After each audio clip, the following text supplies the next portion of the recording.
The first profoundly demonic, and if you will, I would even say satanic interaction that I had, interjecting into the physical realm in a very tangible way.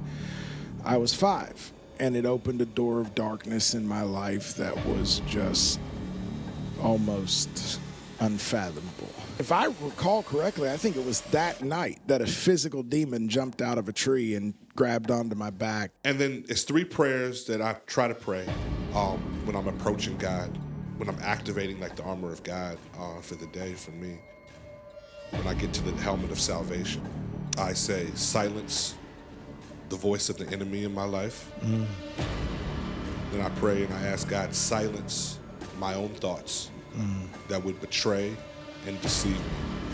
That's good. And lastly, I say, tie my mind to the mind of Christ. If I'm attached to the source, then I should be able to ascertain when the source is speaking. Because through much of my life, the lines between the realms were so blurry for me. I hit a point, I told the Lord, you got to turn it off.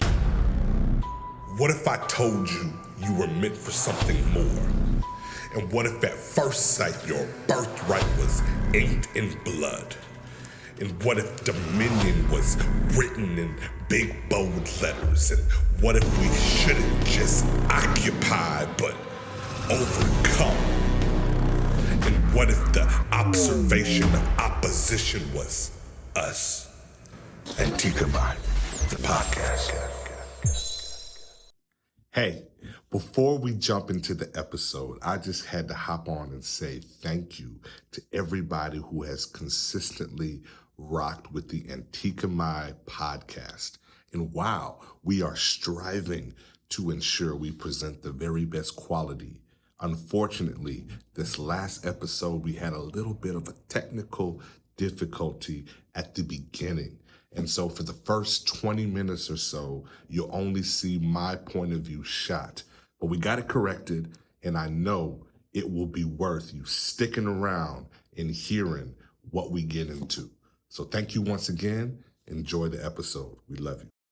Welcome back yet again. You are tuned in live to the Antikemi podcast. I am one half of your host. My name is Jonathan. I'm Shules. Are you sure? You paused. It took me a minute. I double checked with my sources.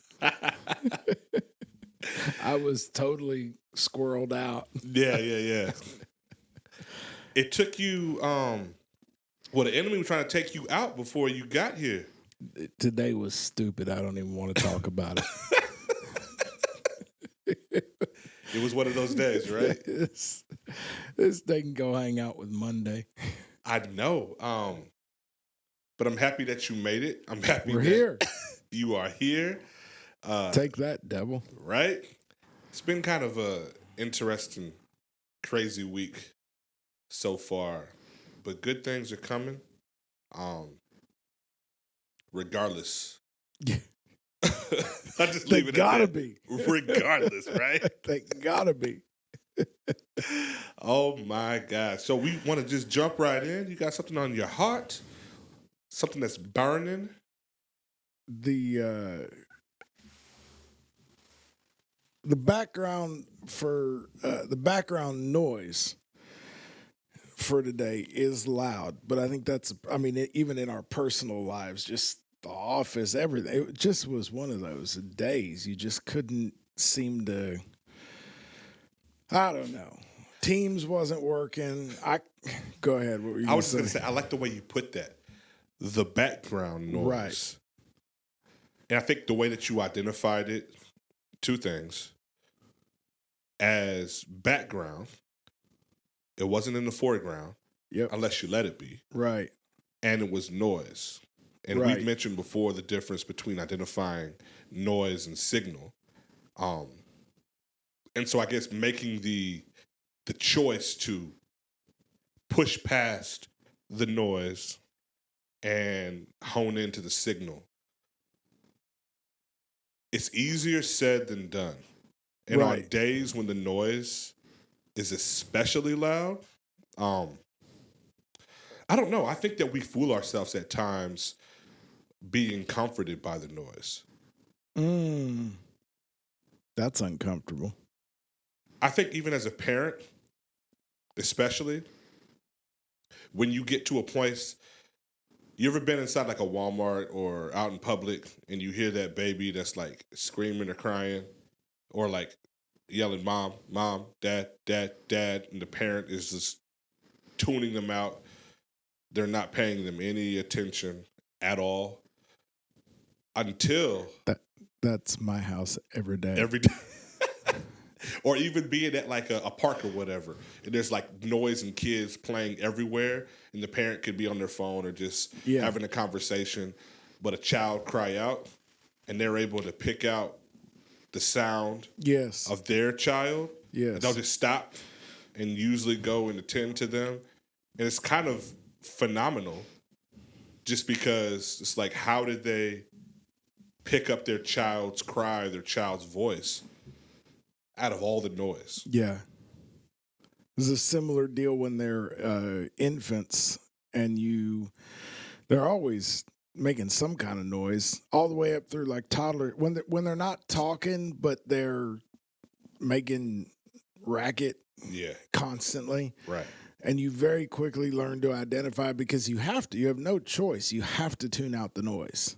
Like it just becomes background. Mm-hmm. But you learn what an offended cry sounds like. You learn what a spoiled, grumpy, cry sounds like. You learn what a tired cry sounds like, and you learn what a serious, like somebody needs to go help. Have you had that experience where your kid starts to cry and you just go, you're there, like you're out of here. Like that's not normal. Right.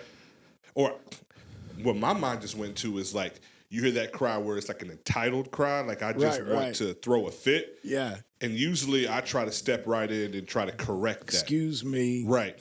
Because I want to be able to trust your cry. Right. Don't abuse the privilege you have to gain my attention. Yeah. Because I feel like my attention is valuable.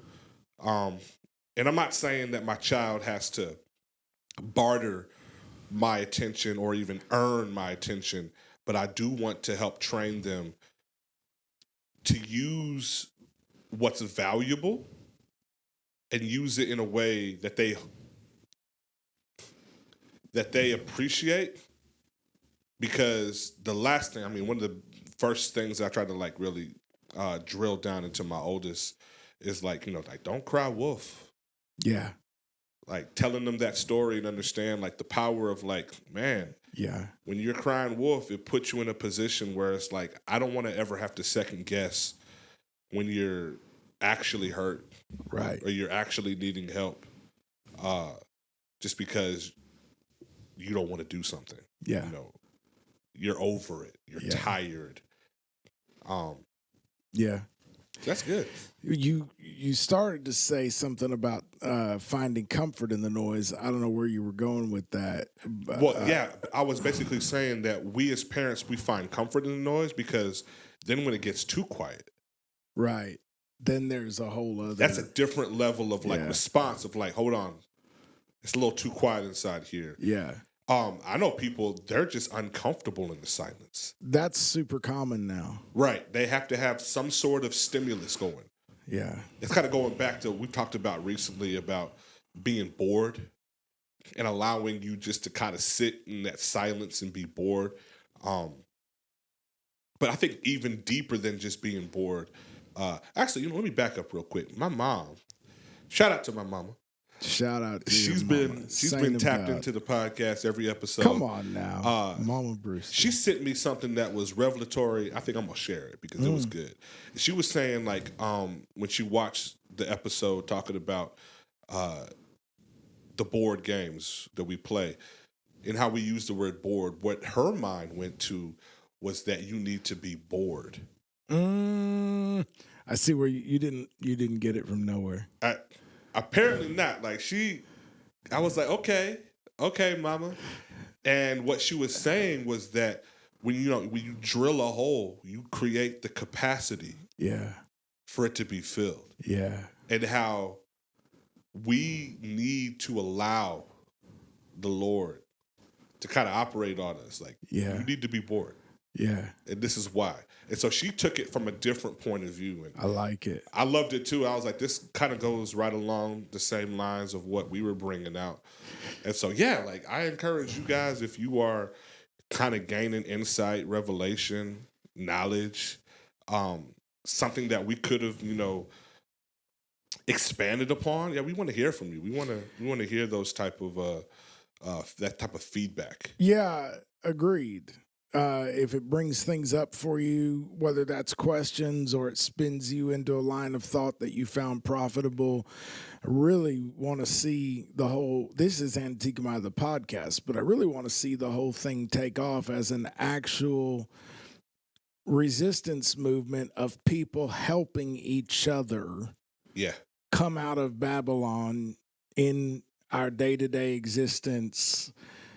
Distinguish between the holy and the common, distinguish between manipulation and mystery, distinguish between truth and error, all these things that are so profoundly challenging and also mission critical to representing the kingdom of heaven during the age of the great deception. Yeah. I want to see that develop as we go, that we're actually a band of brothers, helping each other make it. There's been a lot of movements like that, grassroots movements, for good and for bad, in recent years. The internet has enabled it, where people suddenly you're crowdsourcing wisdom and knowledge, sometimes foolishness, but it's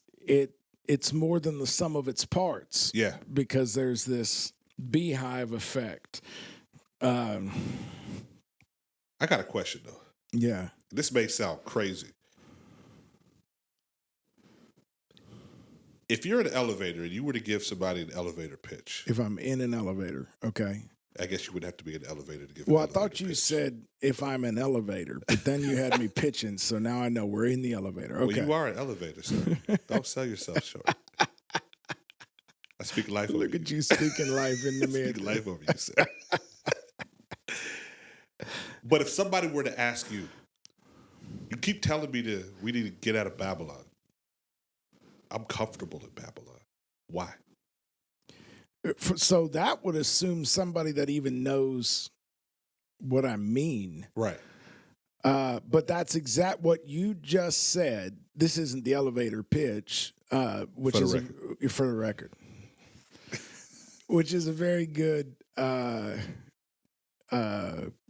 guess, point to come back to at some point, which is like, how do we say that elevator pitch? Because I think that's important to be able to do that. But your question directly ties into what I'm thinking about tonight, because when I make the remark about the background noise, even in our personal and like our office life, the background noise to this podcast shoot was a lot. And then we're having this discussion about the noise and the signal in our home lives, our daily lives.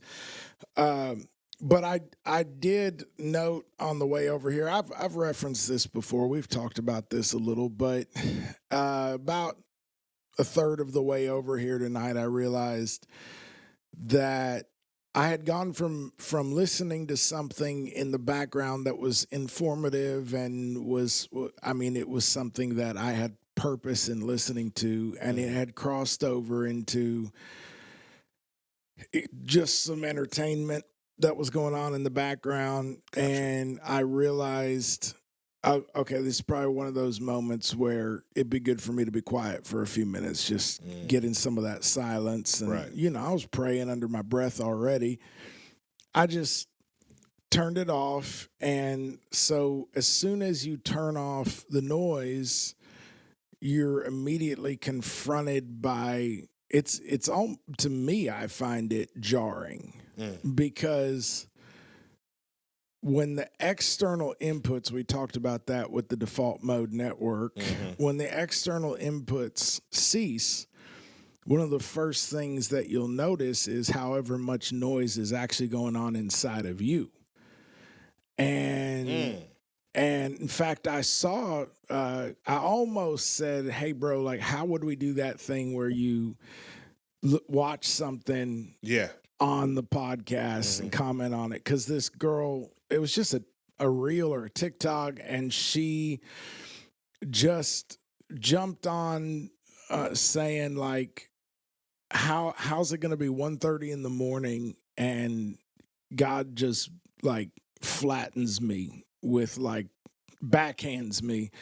She said she was, lying in bed thinking about the day, the week, and trying to wind down and talking to the Lord, because she tries to do that before she goes to sleep. And she's, decompressing, and she's thinking, man, I have not been sleeping right this week.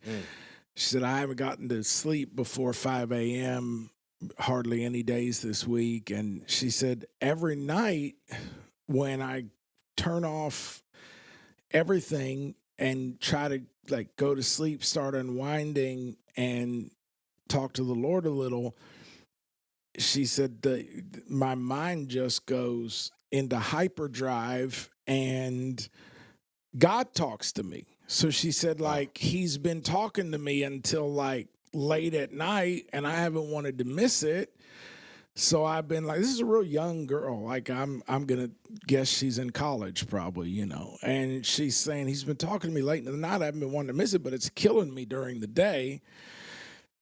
And so she said to God this night, she's trying to get to bed at a better time. It's like 1 o'clock. By 1:30, with this going on, she can feel it happening again. She says to God, do you hate days? Like, why don't you talk to me during the day? Like, what's up with you? Because I'm trying to get some sleep. Right. And she said she said, I know it was God because I don't think this way. I don't talk this way. She said it wasn't anywhere near my awareness. But she said it was just crystal clear, the answer. You don't shut up until 1 or 2. You've got stuff going, you're going.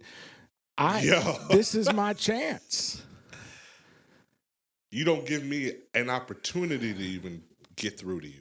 Right. She's like, so y'all, I'm probably going to be like, I'm not going to be off this app, but I'm taking a step back because I'm realizing I actually don't give God any space to speak in my life. And she was talking about silence, and she was just talking about finding that stillness, turning things off. And so I thought of that when I turned off the noise in my car and realized it was very noisy in my head. And I realized that I had been anesthetizing just for a little while, but it's in a world where you have to interact with a lot of noise just to be effective, and most of us have a lot of noise just to be effective, do what we do, keep up with what we keep up with. If you're missing that line where it's like, no, periodically Jesus withdrew. Yeah. If you're missing that cue, the windows are pretty narrow to get it inside of the healthy rhythm of a life, which is one of the things I'm really struggling with because I've been trying to sleep at night. And so because I'm not walking the neighborhood all night. Hold on. Yeah. For those of you who are confused by that last statement, he's trying to sleep at night like the rest of us. There was a period of time where this man was just not sleeping at night. And 30 years, give or take. So now you sleeping at night is... It's jacking with... Yeah. Because, I mean, I had a phenomenal prayer life and study time and and it was healthy. I Yeah, was you had walking. 24 hours. The rest of us only had about I, only about 14. I had hacked the game. I'm sorry. Go ahead. And now I'm trying to live for the next levels. Yeah. And so my cheat code isn't working anymore. Oh, that's funny. And it's just as I suspected. Sleeping at night is terrible for my. Say that. Do not recommend. Speaking of that, though, do you remember when you told us in our one of our meetings, and you mentioned people who primarily, like dreamers, if God is speaking to you primarily only through dreams, not just dreams, but only through dreams, that's a little bit cause for pause, because it's like he has to knock you out to talk to you, for you to like shut up and listen. You know what I mean? And so that kind of got me thinking, like, man, do I create capacity for the Lord? Come on. I mean, hey, ask yourself this question. Do you create capacity for the Lord? Right. That's a question we really need to like interrogate ourselves with. Right.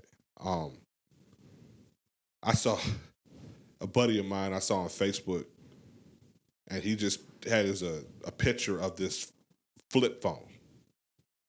He said, I remember those. He was like, it's time. I waste so much time on my smart device. I'm just disgusted. Yeah. I say I'm creating content. I barely create the content. Right. That's my true time for and most energy is people. being wasted. Yeah. No, all I need to do is talk and text. Let me ask you this. If we do that, if some of us decide it's time to take that jump, do you think we'll be addicted to Snake again? Something. Yeah. I mean, between Snake, between some sort of, there's going to be something that's going to try to harvest your Isn't time. that crazy? It is. Because we were chasing like 1 pixel wide, however many pixels long you could get around like a 3/4 inch by 3/4 inch screen. 3 by 5. Yeah. With our little arrow. I agree.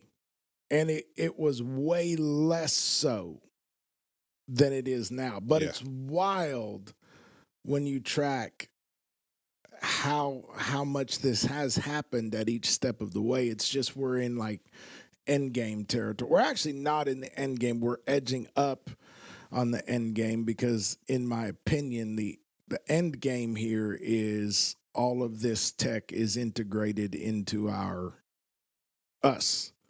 We become the tech. We become the tech. And that's a line that believers ought to be drawing some hard boundaries around. Mm-hmm. But that is where we're headed. And very like alarmingly quickly, so much quicker than people think.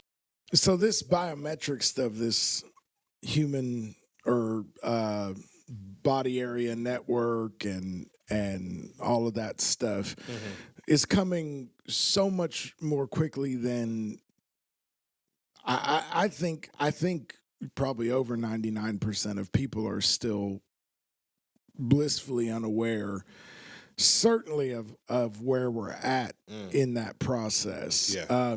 But so that next level of integration is, I mean, to say it's nightmarish and it's a Black Mirror episode to end all Black Mirror episodes. It's but of course it's going to have incredible upsides, and just like all these other aspects of that's how they get you though. Yeah, it's going to be a revolution. There's going to be a good pitch, really good pitch, and so bottom line is,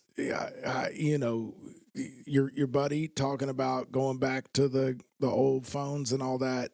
I mean, I do think that you're going to see people making some decisions to forego a level of convenience and connectivity that has had its upsides, significant upsides, because it becomes increasingly challenging, bordering on at times impossible to delineate how far all of that convenience is allowed to intrude on your soul, on your space, on your, the inner sanctum of your life. So this is kind of what, when we begin to find comfort in the noise and we begin to anesthetize with noise, because this girl made this comment on this TikTok about how the Lord knocked her over with this, you don't shut up until 1:30 in the morning. That's why I wait until 1:30 in the morning to start talking to you. Goodness. And it goes back to what you're saying. When the Lord only gets through to you one way consistently, I think that's almost always a reason to like interrogate your life a little bit. For me, one of the last stands, I'm a person that notices patterns all the time. And so one of the ways that I'm able to tell that my life is in alignment in certain ways, or that the Lord is trying to catch my attention about something, is I'll often see number sequences again and again and again and again, and I'll start to understand the association. Like every time I think about this, I see 333, or every time I think about so these sequences will start to jump out at me, and all that's happening is I'm noticing the fingerprint of God. Some people would say that's all, there's patterns everywhere in life. Yeah, God is everywhere. So what you're seeing is the fingerprint of God. But for me, that numbers sequence, if that's the main way that I'm catching cues, I know I'm in pretty late stage disconnect with God, because that's one of the last walls to fall for me. Man, that's so good. For you, how long did it take you to realize that's one of the last stages? Because if anything, people would be like, oh, that's like God's like talking to me like special. I mean, I know people who are in the process of awakening from out of the stupor of this age and into a level of conscious awareness of reality as it really is, and the things of God as they really are, and they are seeing numbers everywhere for the first time, and they're trying to parse through, like, is this new age? Is this witchcraft? What is this? Why am I suddenly seeing this? And so my encouragement to them is always, no, you're seeing the fingerprint of God. Like you're starting to get it. But then you can grow to a point where God talks to you in a multiplicity of ways. And then if you start to see, and you'll know yourself, you'll start to see, actually, I'm only ever getting this kind of cue or that kind of cue. And I think for most people, you'll find that once you get down to, there's just one thing happening in your life that you can recognize that God is giving direction or speaking, you're already, you've in my opinion, you've grown distant. There's disconnect there. Carnality's rising. So you got to like withdraw. Yeah. And go be with the Lord. You'd be amazed what 20 minutes can do. So yeah, it's not unattainable. You'd be amazed what 5 minutes will do. Now I got to ask you this, because I'm sure there's somebody who has listened so far and they're hearing you talk about hear the voice of God. How does somebody hear the voice of God or know they're hearing the voice of God? Yeah. I mean, I'm going to start with the most basic answer, because it always shocks me when I ask people, have you read the Bible from cover to cover? Mm-hmm. And it shocks me how often the answer is no. Right. So I'm going to say, if you're one of those that haven't, and hey, when I say read the Bible, if listening to it is how you're going to get it done the first time or whatever, like everybody should know about the Bible Project. They have a channel on YouTube. They have a podcast. They have a website, Bible Project. Everybody should know about that. There's incredible tools like that. But man, that's a great one if you're just like, you kind of don't know where to start and none of it makes any sense. Always go see what the Bible Project said about the book you're about to read in the Bible. Because it's not perfect. Nothing's perfect in this world, but man, it'll help you. And to me, just so beneficial. But so listen to the word, read the word, like get the word in you. And I think we always say that because it's like, if you want to know how someone speaks, a good place to start is the written record they've left, right? Right. But then, man, I'd be interested how you would respond. But for me, the key in my life has been simply doing the things that are good for raising spiritual awareness, like fasting and taking time out to pray and or meditate, or I would say pray and then if you can meditate. If you're going to do just one, pray. But spend some quiet then if you can. And ask the Lord specifically before you read the Bible, when you go into your fast, when you ask the Lord specifically, make me aware, because I think we spend so much time trying to hear his voice. And you need to understand that most people do not hear an audible voice. Many don't hear an audible voice once in their life. I've heard an audible voice, but it's been 2 times for me. Right.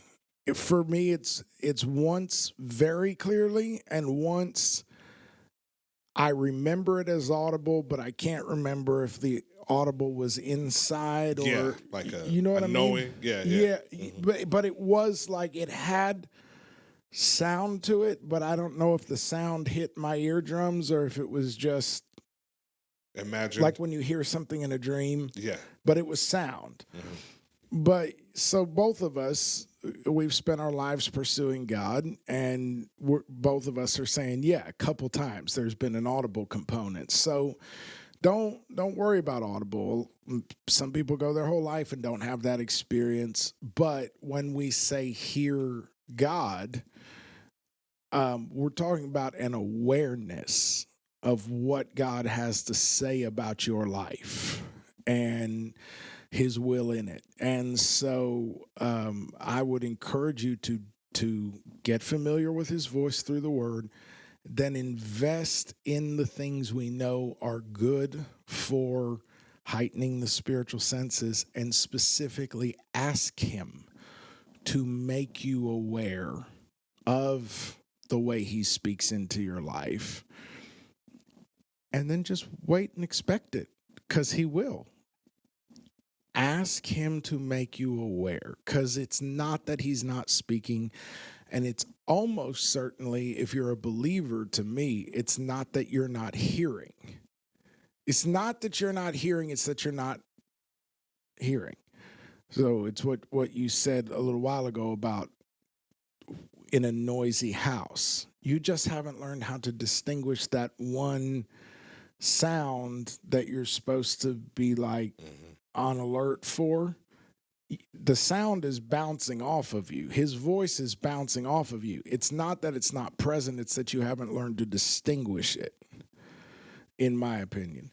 So I think That's good. That would be, I don't know what you would say, but for me, I would say do the things that help raise those senses and tune you in that way.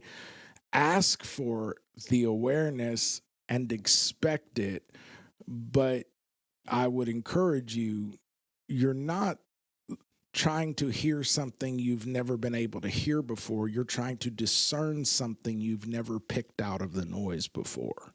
That's so good. If I would add anything, I would definitely double down on what you're saying as far as become intimately aware what his voice sounds like. Yeah. if you're spending like the adequate amount of time in his word, hearing or reading Yes. how other people who definitely heard the voice of God, how they interacted with the voice of God, right? Yep. And he's consistent in his word. How he was able to gather people's attention to himself. And how he was patient enough that, I think you've preached about this. I wonder how many times Moses may have saw that fire, that bush burning, before he was curious enough to Come on, man. come close enough to investigate it. Come on. And now, once he's close enough and he's still enough, this voice is speaking to him out of this phenomenon that's happening, right? Because we know that fire destroys. Yes. But something is still there, present. Yes. Even amongst the fire. Yes. So he's hearing the voice of God speak to him. And so, like, just hearing how people have acclimated themselves to the voice of God, I would also say start, like you're saying, when you ask God for the awareness, I've asked God to kind of make me sensitive to the different ways that 100%. he speaks. Number one, a lot of times, most of the times, he's not going to speak outside of what he's already written down. He's said a lot. Most of what he says applies what he wrote to this moment. Right. Like, I'm trying to remember who it was. Yeah, it was John Maxwell, I believe. John Maxwell, he was like at a university or doing a talk. Somebody paid money to come see him, got in line to ask a question. Which Maxwell money is. Right. Yeah. He gets in line to ask a question, waits his turn, comes up to the microphone, asks John Maxwell a question.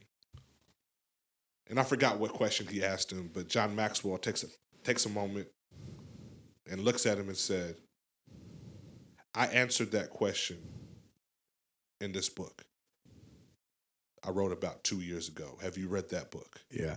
He was like, no. He says, I find that very odd that you would be here waiting in line to come and ask me a question that I've already answered. Yeah. Read the book. Yeah. The answer's in the book. Yeah.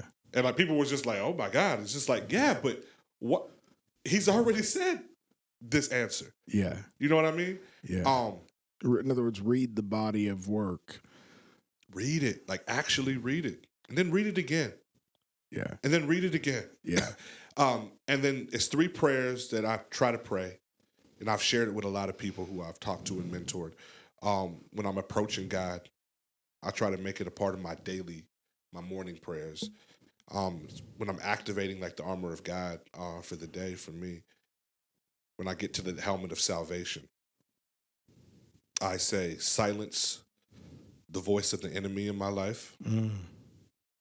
Then I pray and I ask God, silence my own thoughts that would betray and deceive me. It's good. And lastly, I say, tie my mind to the mind of Christ. It's good. Let his mind be in me. And so if I'm attached to the source, then I should be able to ascertain when the source is speaking. It's good. And that's been helpful for me. And I'm not saying I've got it right all the time.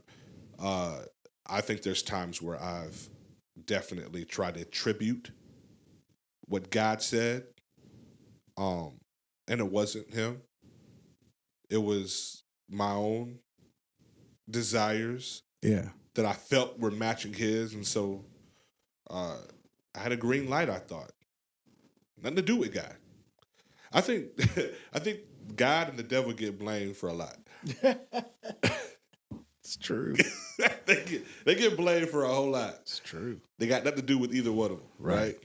And we just take out all accountability in the middle of some things that the Bible says that we're drawn away by our own lust. Yeah. And lust, as we know, is not just a sexual thing. Not at all. It's just like unquenchable desire, you know. And it's our own. Yeah. that we're drawn away from it. So we got to kind of interrogate, like you were saying, like, man, are you interrogating yourself and allowing yourself to be emptied out enough, silenced, and shut in enough to be able to properly interface with the Most High? You know what I mean? Yeah. Yeah, because you are you're a receiver and you're a transmitter by nature. Like people don't realize that, you know, there is radioactivity, there's vibrational exchange, there's biofields around each of us, there's our geomagnetic sphere, especially from our heart. Our heart puts out a larger magnetic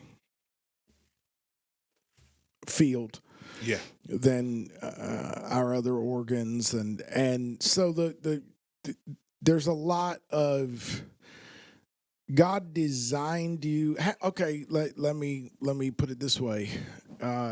Did you ever have an FM radio with a busted antenna, or like an antenna that for whatever reason wasn't quite cutting it? Well, in my home, the radio was the devil's music. I know, but when you were sneaking in your bedroom, I did have my little transistor radio inside my bedroom. So with a busted like receiver? Yeah, well, the antenna, not maybe it got busted off, or it just wasn't cutting it. Yeah. Maybe you've never had this experience, but you can often go grab what the antenna or what's left of the antenna, hold it, and all of a sudden the station will come through clear. Oh yeah, I know exactly what you're talking about. If what people don't realize is you are a receiver, because you made contact with it. But you are actually enabling the radio to receive the signal. The signal is coming through you to the radio. Yeah, that's good. We think that the radio is giving us the signal, but it's not. It's interpreting it for us. We're getting the signal. The radio sits over there and gets the signal too and interprets it for us. But if the radio is having trouble getting the signal, we can attach ourselves to it and enable the radio to get the signal so that it can interpret it out to us. So we are receivers. We're receiving all the time. We're transistors. So we are also putting something out all the time. So I think the word there is transceivers. Yeah. You're a receiver and a transmitter. So you are already receiving the signal. You just haven't learned how to tune in past the noise to be able to interpret the signal. So, but you being able to grab a broken antenna and cause a radio to be able to receive the signal ought to prove to you that you are receiving signal all the time. You're created to do that. You're created to do that. Yeah. So, because of that function, I think most people that are not aware of the voice of God, and I would say all believers, if you're a true believer and you're not aware of the voice of God or not often aware of it, you have a tuning problem or a tuning challenge, and you have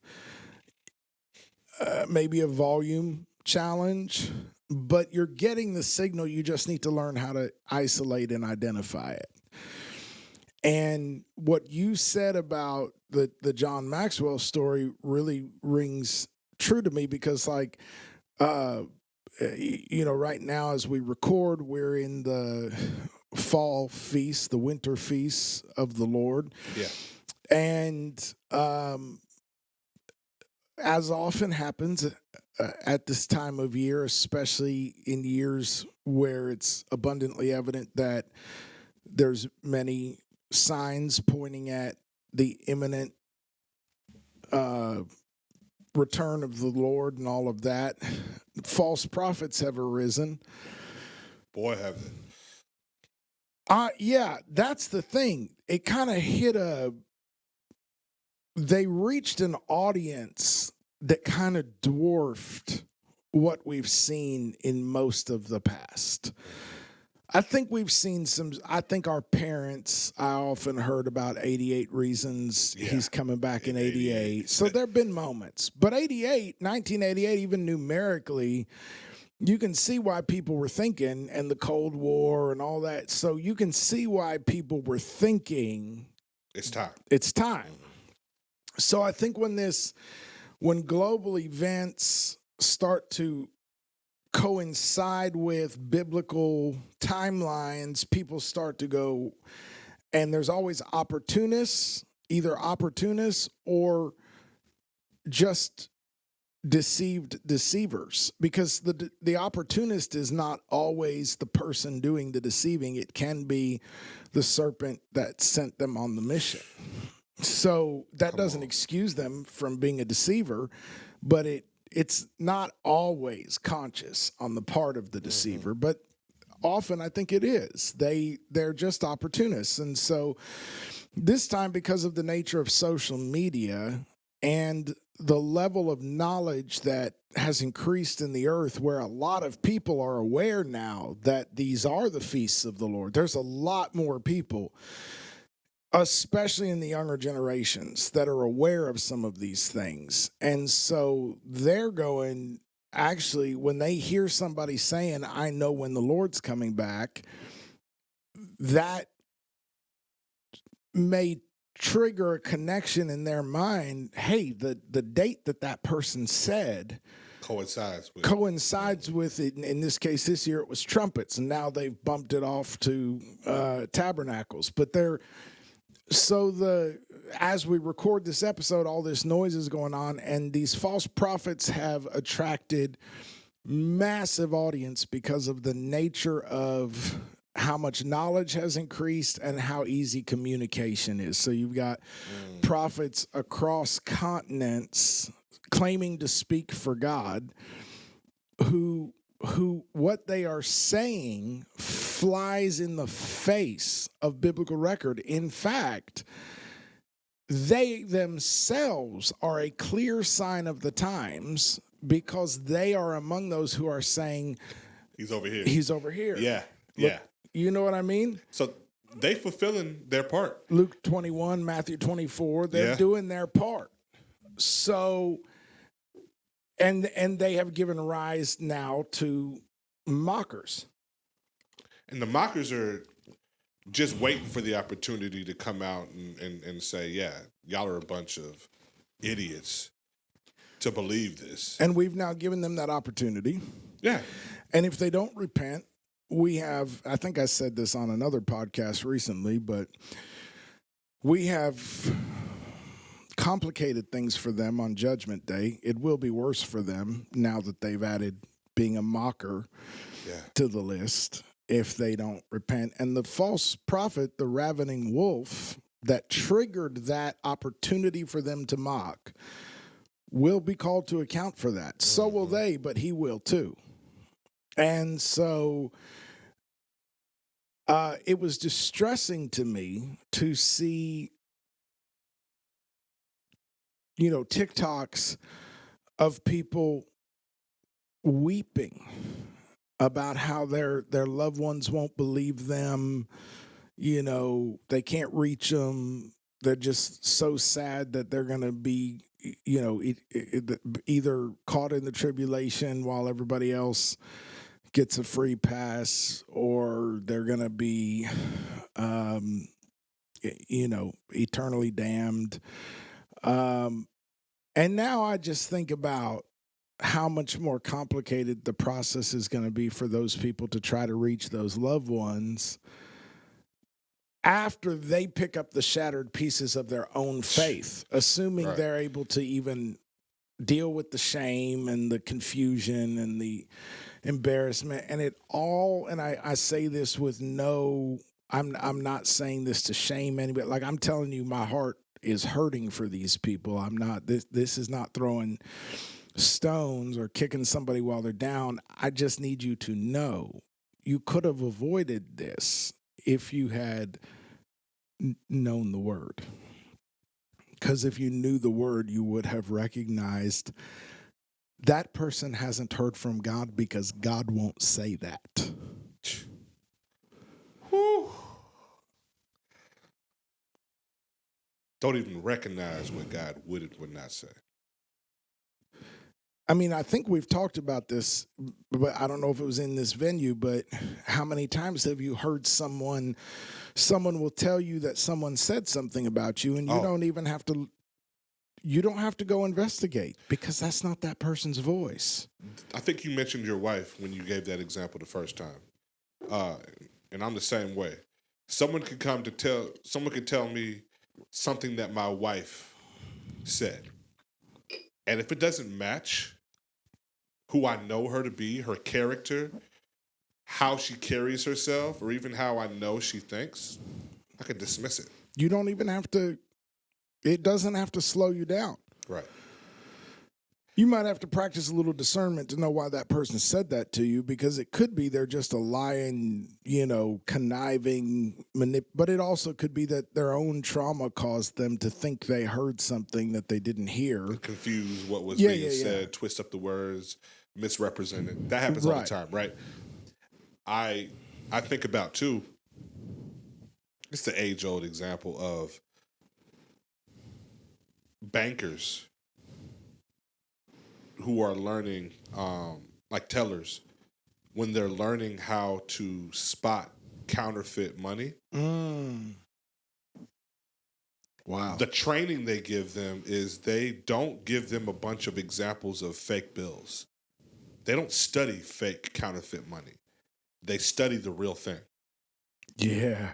They only put in front of them the real deal. Yep. And they become so intimate with the real deal, the feel of it, the look of it, the smell of it, that they can spot a fake immediately because it doesn't fit the real deal. Right. And that's what we got to really start doing, especially as believers. Like, man, study the real thing. Yeah. The genuine article. Study that. And so when the clear counterfeit presents itself, it doesn't match the genuine. Doesn't match. In other words, if you know the genuine article, it's going to be very hard to deceive you with the knockoff. And that's why if you go to get a Versace bag authenticated, you liked the bag because whatever, it popped. But that's not at all what the professional you're bringing it to is looking at. They're going to the grain of the leather, the stitching, the direction of the stamp, the way the stamp lays on the leather, the way the lining is done. Like I think it's Louis Vuitton that I think the lining on the inside of a Louis Vuitton is always, the LVs are always right ways and wrong ways because they do the one piece. Just little things like that. They're looking at the details that let them know whether this is up to the standard of the designer that's being credited. And so what does that tell you? That tells you they haven't studied the counterfeits. They've studied the genuine article. I love it because I just read a book by Malcolm Gladwell. Yeah. Blink. Love me some Matt and go, oh, I Have you haven't ever read read that? that yet. No. And so he explores like the power of thin slicing. And it's this concept of making quick decisions or judgments based on limited information. Yeah. And he argues these snap judgments, they can be remarkably accurate. Sometimes even more reliable than long, drawn-out analysis. And he gives a lot of different examples. He opens up about like this man who was able to like instantly spot this art forgery. And it was like expertly forged and fooled everybody. I mean, like this thing was inside museums.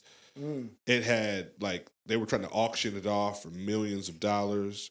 And he just kind of, when he approached it, like he got that check. And he was just like, something fell off. But there was nothing from the outside looking in that would like corroborate why he felt it. But he didn't let the feeling, bother him too much until it started nagging at him.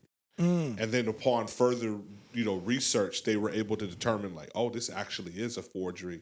It doesn't match what it needs to be. But he was able to make that off of a very quick judgment. And I just love how he talks about, how trusting your gut can be valuable, but it's important to train and refine. That's right. That instinct. Knowing when to rely on it and when to slow down and think deeper is important. I mean, so now you've just opened a whole can of worms because... Let's go, can of worms. Trust your gut is good advice. Yeah. It's better than don't trust your gut. Mm-hmm. It's not perfect advice, though. No. The vast majority of us in the modern world, and that literally, like a large majority of people, have significant issues with their gut in the developed world. It's also true for other reasons in a lot of the underdeveloped world, water sources, that kind of thing, that have produced parasitic stuff. So there's reasons why gut biome tends to be challenging, but in different ways. And throughout much of history, it's been better. And in some parts of the world, it is better than it is for most of us in the developed West. But, like Korea, so much fermented food, they're doing much better than we are on this. And there's other examples like that. But here in the developed West, where we are, and America is by far the worst offender, the vast majority of us, our gut biome is way off. It's and trash. And we don't understand. That's connected to our dementia. It's connected to the stuff that we're dealing with in terms of inflammation-related diseases, right? Because they say our mind. Yeah, the mind-gut connection. What the body's mind, I've heard, like, is your gut. Is your gut. Yeah. And there are even neurologists now that are calling into question whether the brain is the seat of consciousness. And I don't know the answer to that, but there are neurologists and whatever they call brain scientists that are actually questioning, like, because we don't know that for sure. That's something we have inferred. But in the ancient world, the vast majority, certainly in the biblical mindset, they were thinking of the gut as the seat of consciousness. My heart, my core, my middle, my bowels, Jeremiah said. So they were thinking of that. So yes, and the gut at least is the mind of the body. And so when the gut is off, when the biome's off, and the barrier, that's the other thing, the gut barrier that keeps forever chemicals and stuff from transversing into our major organs and bloodstream and all that, when that is what's the word I'm looking for? Compromised. All kinds of things get thrown off. Well, Brother Phillips used to say, when he was feeling impressed by the Holy Ghost in a certain direction or the other, he'd say, man, the old abdominal brain is just rumbling. And a lot of us know that feeling. People get into relationships where somebody love bombs them, sweet talks them, basically cons them into a toxic situation where they turn out to be an energy vampire or a narcissist, whatever it is. And looking back, one of the reasons that so many people deal with shame, I think, is because a lot of times we felt a little queasy when we first interacted. But we let them sweet talk us out of it because, number one, they were very good at identifying what we needed to hear. And they told us what we needed to hear. And number two, we wanted to think the best and all that. But a lot of times I think we like to give ourselves credit for all those altruistic reasons. I wanted to think the best and all that. But you didn't want to think the best because you wanted to think the best for them. You wanted to think the best because either you want to think that you're a person that thinks the best, or probably for a lot of us, because you wanted them to keep scratching the itch they were scratching. And that's why James said, God doesn't tempt anyone. Each one is led away and deceived by his own, as you referenced it, lusts, by his own desires, needs, felt needs. And so I think that this is where we get into dealing with familiar spirits a lot. A lot of us, our spiritual discernment is way off kilter too, because as above, so below, as in the natural, so in the spirit. So your gut biome is way off. Your spiritual biome is way off too. And I'm talking to myself here. It's connected more than you could ever imagine. It's directly connected. Yeah. This is why you and I have our work cut out for us to get our health in our physical body, in our temple where it needs to be. Right. Because as our spiritual health improves, our physical health tends to improve as well. But we tend to hit a wall of how much spiritual health. I've learned that there's a difference. I'm going off reservation here a little bit because now I'm just saying things out loud that I've been processing internally. But I've kind of learned that I perceive that there's a difference between spiritual growth and spiritual health.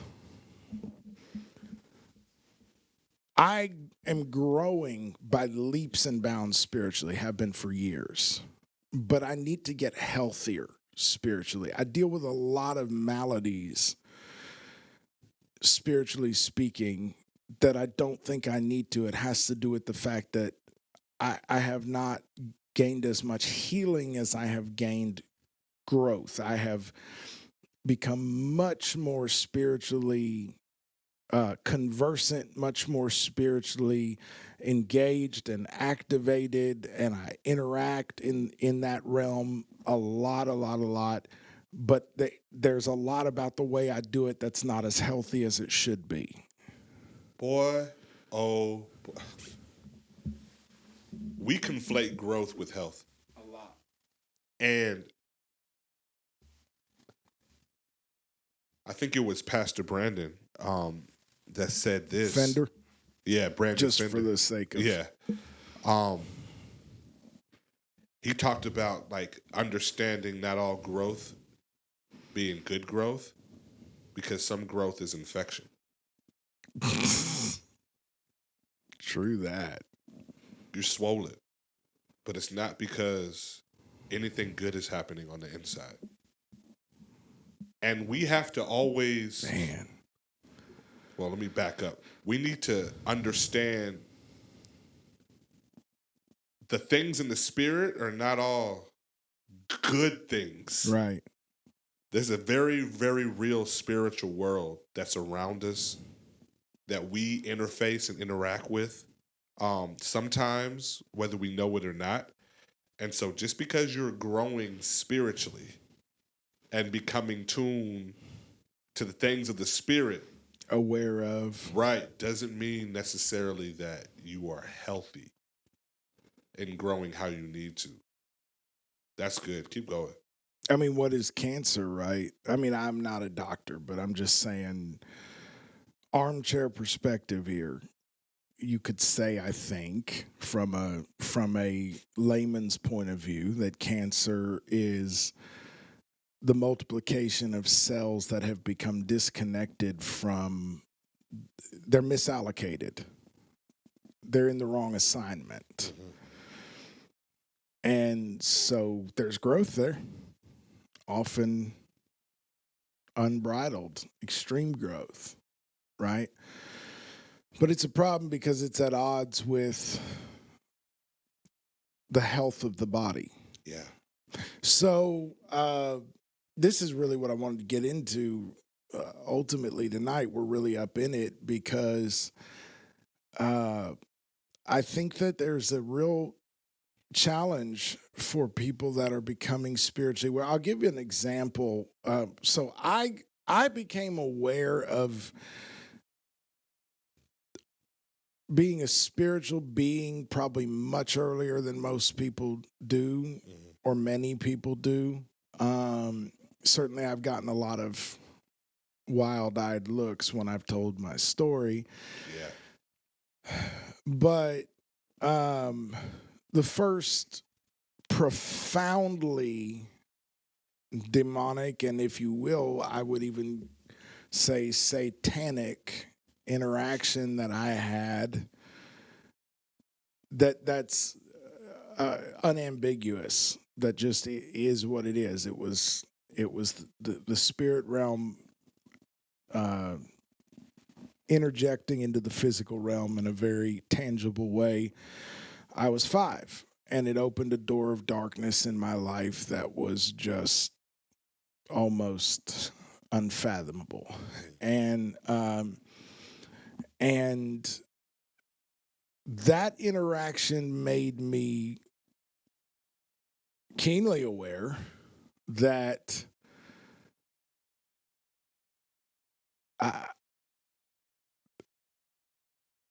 that I'm a spiritual being that can move in that realm, right? I called for a meeting and I got the meeting.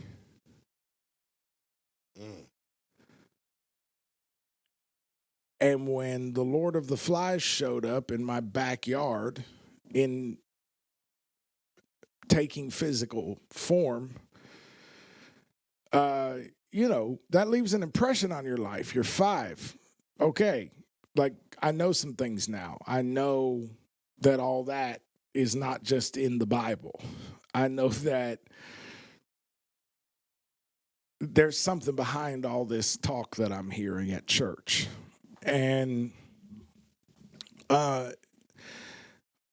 not entirely sure what to chalk it up to, but even to this day, the preponderance of interactions that I have with the spirit realm that get to that point where they manifest into the realm of physicality and begin to blur the boundaries between the unseen realm and this dimension are negative.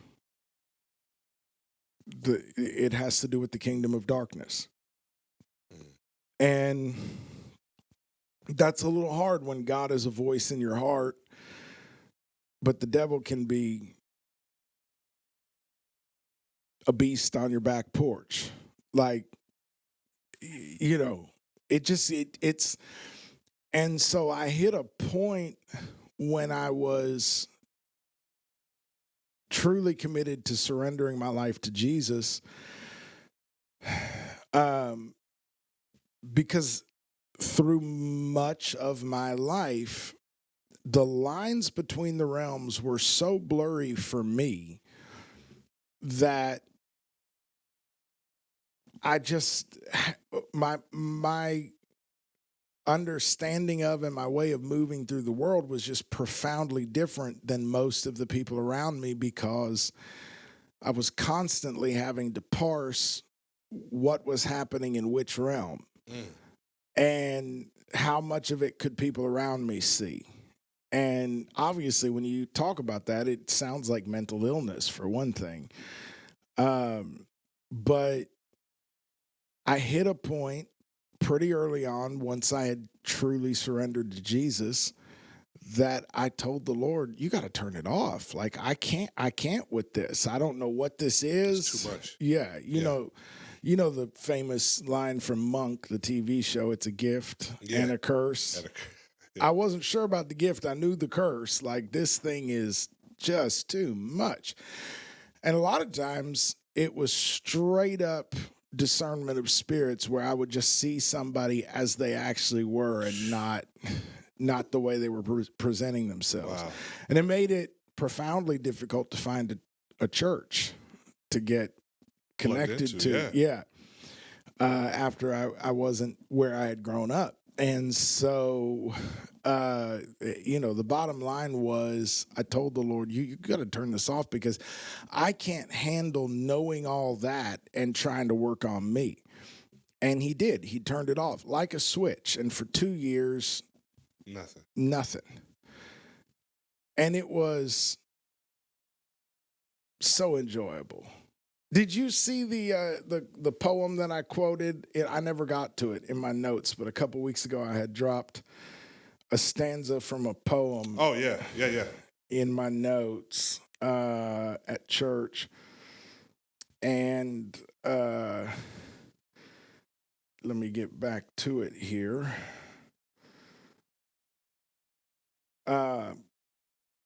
So it's from Thomas Gray's Ode on a Distant Prospect of Eton College. So he's thinking back in older age to college days.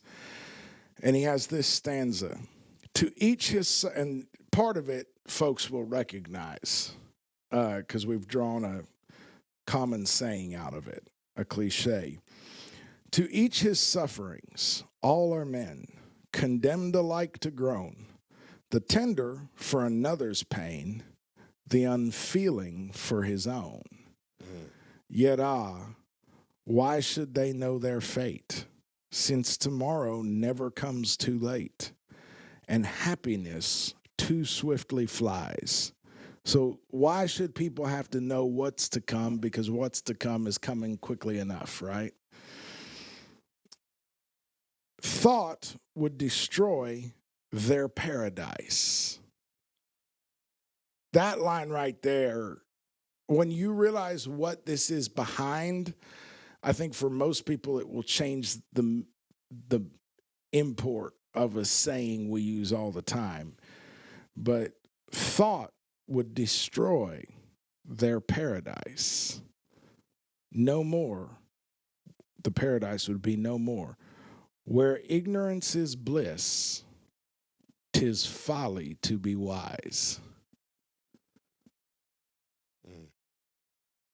This saying that ignorance is bliss, that's really what I was leaning into when I told the Lord, shut it off. I can't handle it.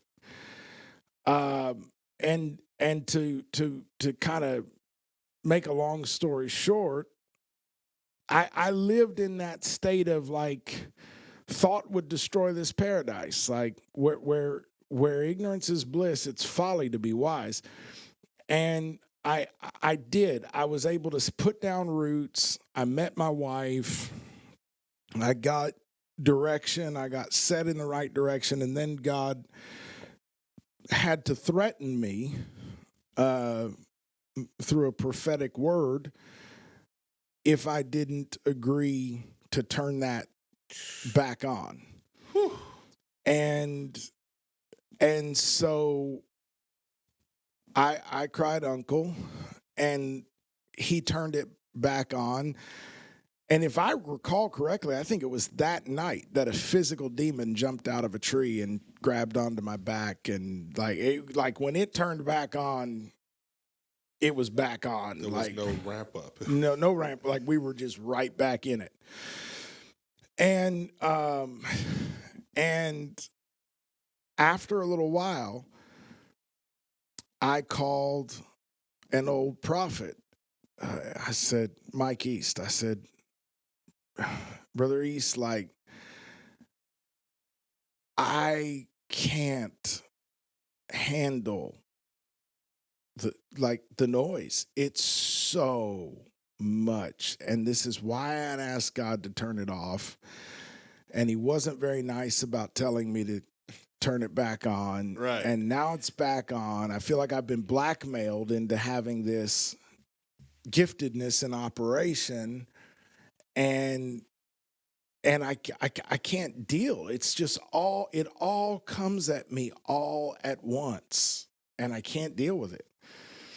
I didn't have the words for it then, but now I understand I was overstimulated. And Really?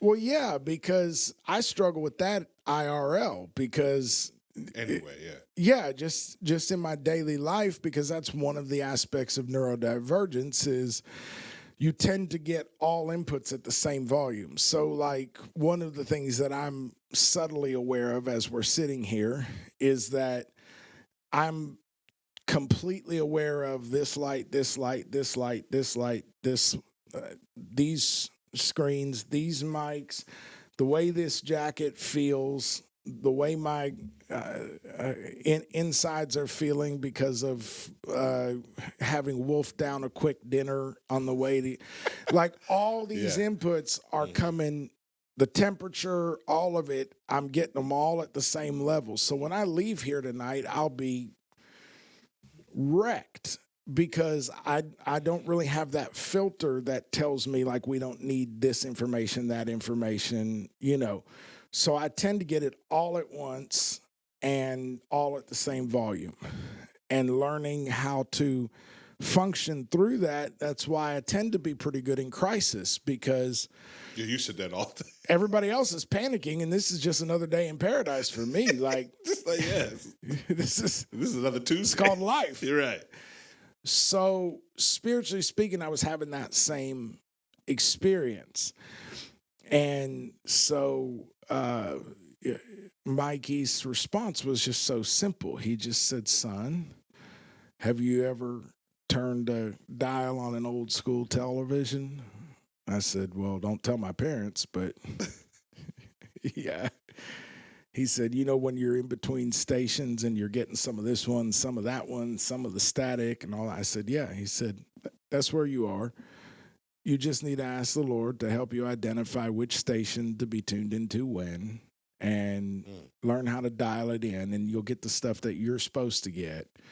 You'll have to decide what to do with that stuff, but it's a lot less than what you're getting, which is just flashes of all of it.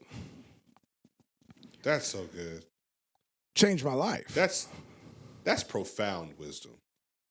Really profound wisdom. Wow. So this is a lot of it, I think, right now, is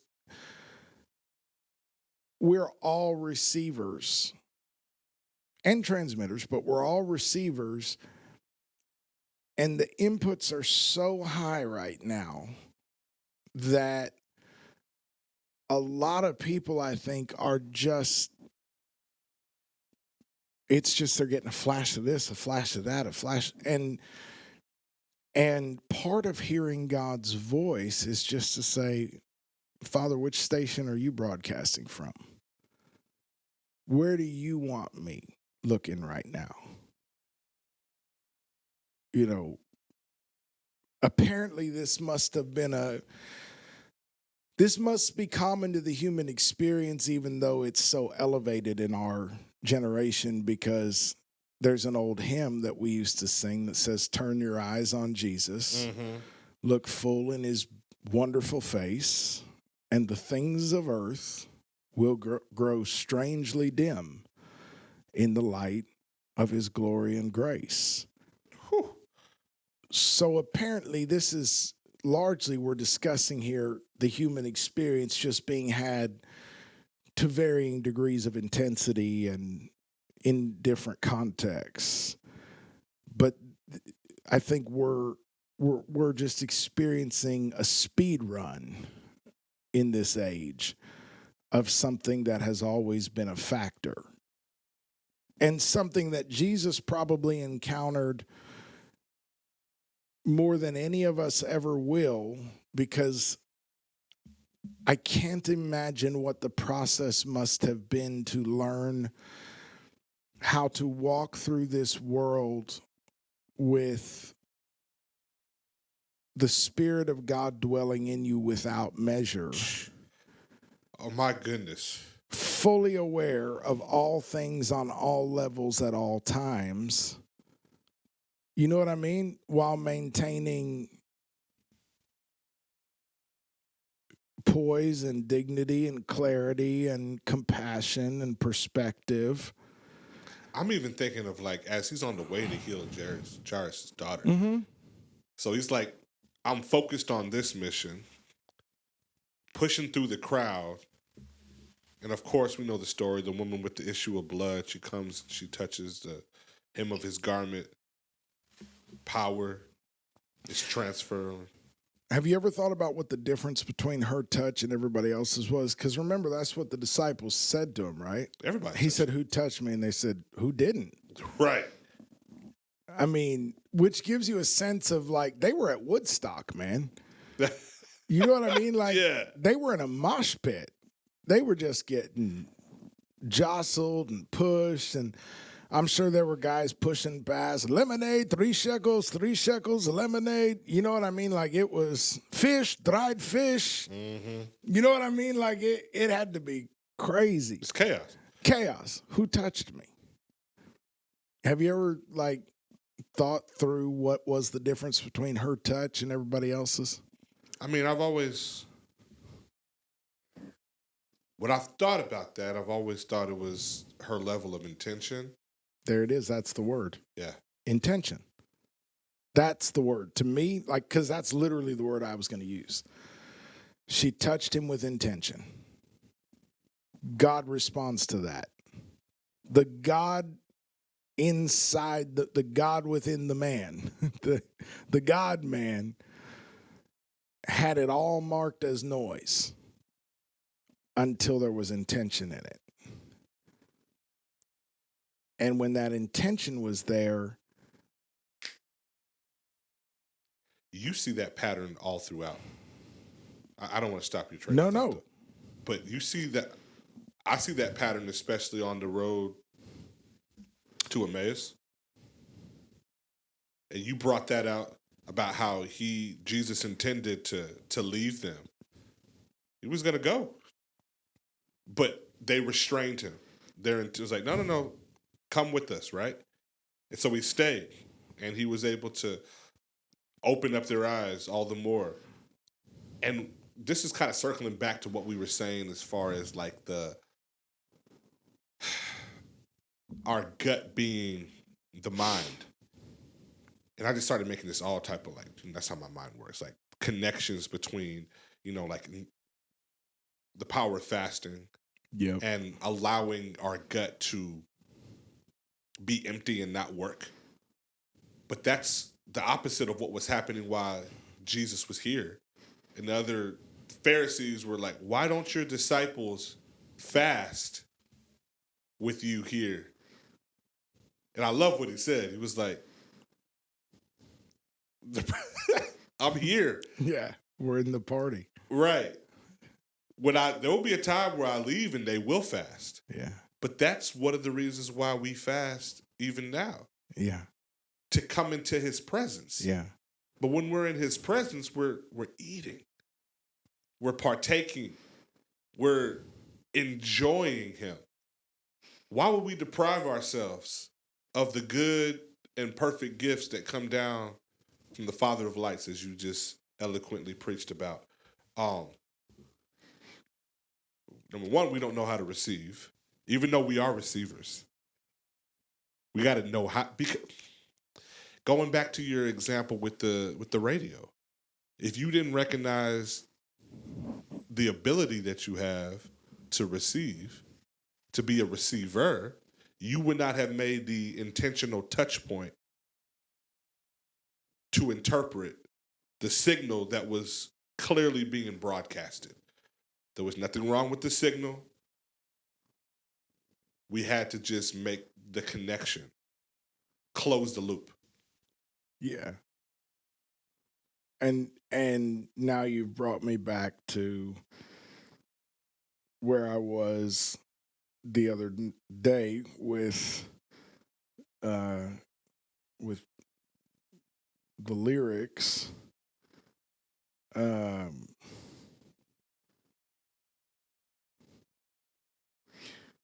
Last thing I remember, I was running for the door. I had to find the passage back to the place I was before. Relax, said the night man. We are programmed to receive.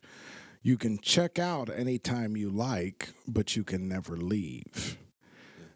This is a description of what we're talking about. We don't know how to receive because we've already been programmed to receive.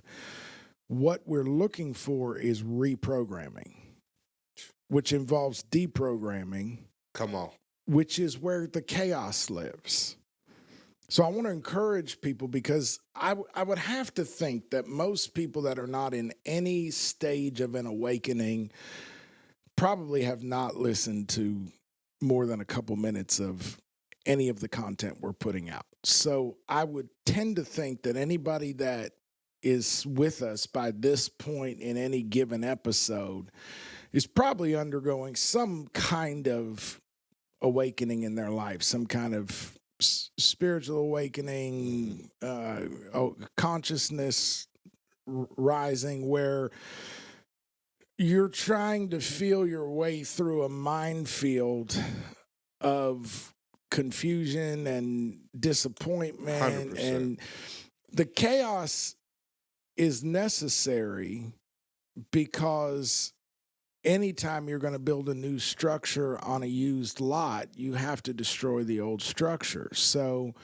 don't be discouraged by the fact that everything goes haywire when you start to notice things that you didn't used to notice, or question things that you didn't used to question, but the purpose of the enemy would be either to hold you in that chaos. Remember, the word entertain means to hold within, to hold. It's to hold your attention in a certain place, right? Mm-hmm. So one of the biggest traps, I think, so many people who are going through some kind of an awakening or coming online of a new level of awareness, is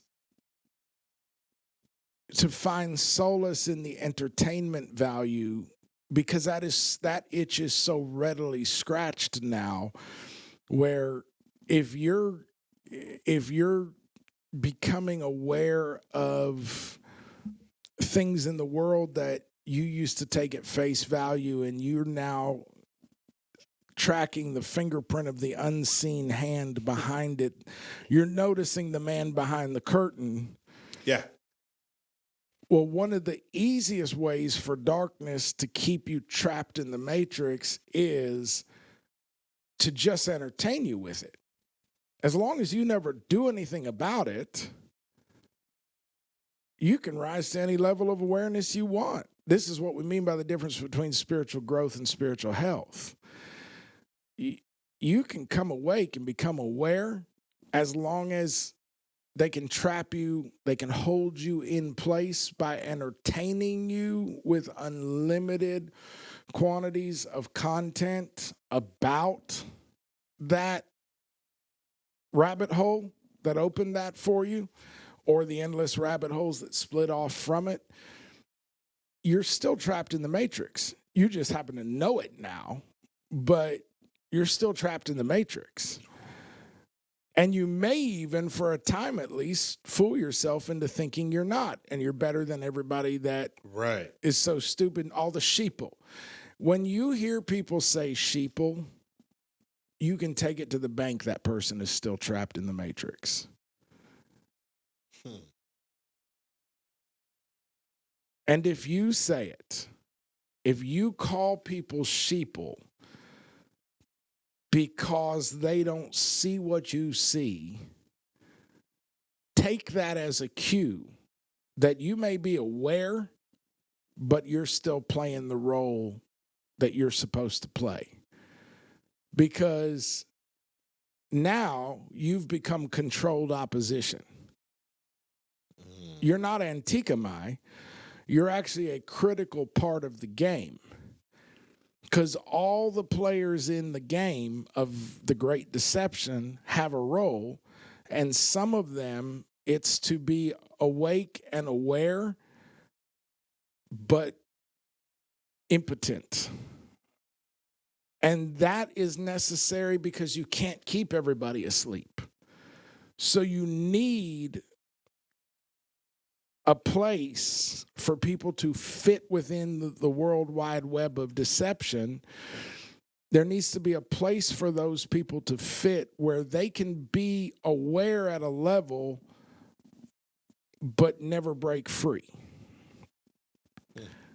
So entertainment, I think, is one of the very first traps, is you just become endlessly entertained by how aware you are and how deep down the rabbit hole you're going, and feeling very much a part of this elite club because you and these other people in your little tribe are aware of this thing. And you have to remember that you're somebody else's sheeple, because somebody else, it was a different rabbit hole that started to shake them awake.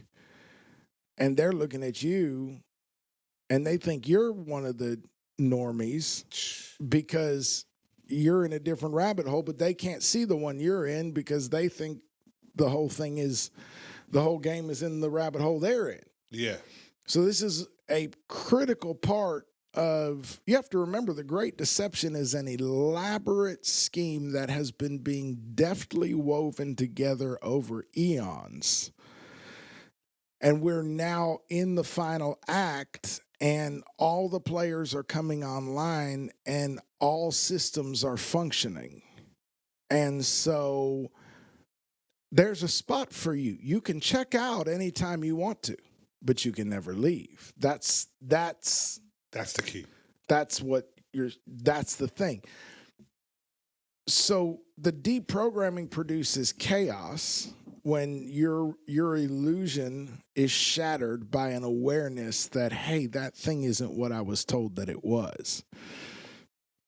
And your illusion is shattered, and immediately the carnal mind, the ego, is grasping, because now you've broken free.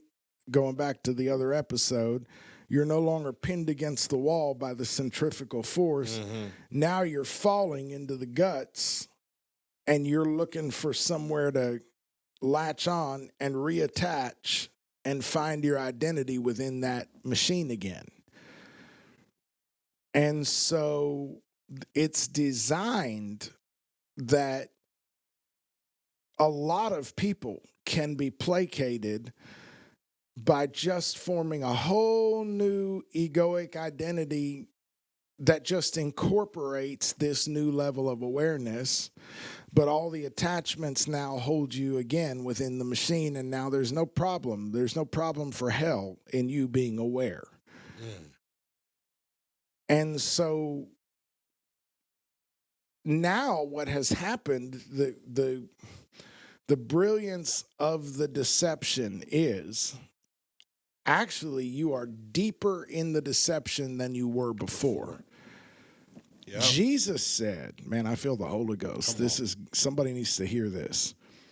Jesus said to the Pharisees, because you think you are not blind, because you say we are not blind, but we see. What did he say? What did he say? How did he word? Do you know what I'm talking about? I know exactly what you're talking about. You pulling it up? Yes.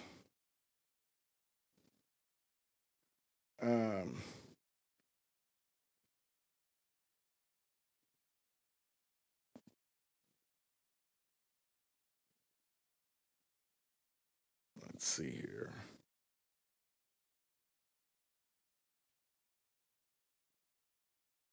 Well, first of all, there's Revelation 3:17 spoken to this church age. Because you say, I am rich and have nothing, I am rich and have become wealthy and have need of nothing, and you do not know that you are wretched and miserable and poor and blind and naked, I advise you to buy from me gold refined in the fire. But Jesus said to the Pharisees, okay, John 9.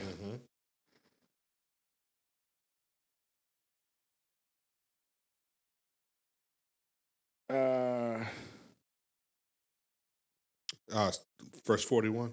41. So it has to do with when he opened that guy's eyes. When they were saying, like, who sinned? Yeah. Those of the Pharisees. So Jesus finishes, and Jesus said, verse 39, for judgment I came into the world, distinction, to make a distinction, so that those who do not see may see, and that those who see may become blind. Those of the Pharisees who were with him heard these things and said to him, we are not blind too, are we? Jesus said to them, if you were blind, you would have no sin, but since you say we see, your sin remains. Okay, so one of the great layers of deception that actually traps you deeper. It's like if you're a fish and you're caught on a hook, this is the barb that keeps you, and the more you wiggle, the deeper this goes into you. That one of the first traps for people coming awake is to just be so impressed with the fact that they see and what they see. But the matrix remains, the trap remains, Babylon remains, sin and death remains, the programming remains. You have been programmed to receive. Therefore, you can check out anytime you like, but you can never leave. And so that whole process, I'm thinking back to an earlier line in the song. There she stood in the doorway, I heard the mission bell, and I was thinking to myself, this could be heaven or this could be hell. Then she lit up a candle and she showed me the way. There were voices down the corridor, and I thought I heard them say, welcome to the Hotel California, right? So this is it's a way of talking about being caught in the enemy, the fowler's snare. The enemy's web of deception designed to hold mankind in general and the church in particular within, to entertain us within the boundaries of the kingdoms of this world. Right. And our whole purpose in Antikemi is to have a conversation about how to lie opposite to that system, which means one of the things that we're going to have to let go of is our desperation to be a programmed receiver. We're going to have to allow ourselves to be a deprogrammed receiver for a little while so that he can wipe the slate clean. This is the same as the vessel being marred in the hand of the potter and the potter breaking it down. And making it again a new vessel, a la Jeremiah. So we're going to have to learn how to be comfortable, or not comfortable, because it's not comfortable, but we're going to have to learn how to be submitted to, at peace with. We're going to have to make our peace with going through significant moments in our life, and it happens repeatedly, of dark nights of the soul where nothing makes sense. Mm-hmm. And that place is also called, the Bible has a name for it. It's called the valley of the shadow of death. But that's why we want you to learn how to hear his voice. Because the more that you learn to identify his voice among the noise, it's not that the valley of the shadow disappears. It's not that you don't hear the howling and the shrieking and all of the stuff that comes along with your receiver being receiving all these stations at once. But you learn, oh, there he was. And you just take a step toward where you heard him. Like, where was he? Like, you will hear a voice behind you saying, this is the way, walk in it. So the more that we can learn, oh, I think that was my father right there. I'm going to move toward that. Mm-hmm. And he's faithful. That's the thing. You don't have to worry. He's faithful. But if you don't hear him again right there, just be still. Just freeze. Don't try to figure it out. Don't try to get to the bottom of it. Don't listen to another episode. Don't anesthetize the noise with noise. Inoculate yourself. Don't do any of that. Practice just being still and knowing that he's God while all of hell swirls around you.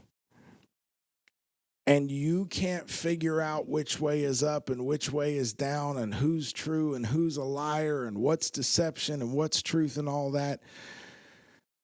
Breathe. Let God be God and every man a liar. And trust that if your father was able to get through to you once, he'll get through to you again. And wait on the Lord. I think this is a crucial skill that so many of us need to re-identify in our lives, is the ability to deal with that deprogrammed phase, because then the Lord will begin to reprogram your receiver. Mm-hmm. And have you ever been driving along at night in between stations, back when we had to wait for stations to be able to hear something?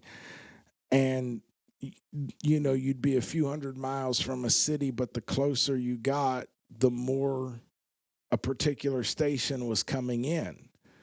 And you kind of know you're headed toward that city. You know, for me, a lot of times it was El Paso, because you're out in there's nothing out there. Nothing, right. And as you're moving toward it, there's a station that's coming in more and more often that lets you know you're still making progress. And then pretty quick, it dials in. But then you're going to keep growing and you're going to pass through El Paso. And that station's going to start to fade out. And then you'll be picking stuff up from Mexico and Colorado, Montana, and Baja California.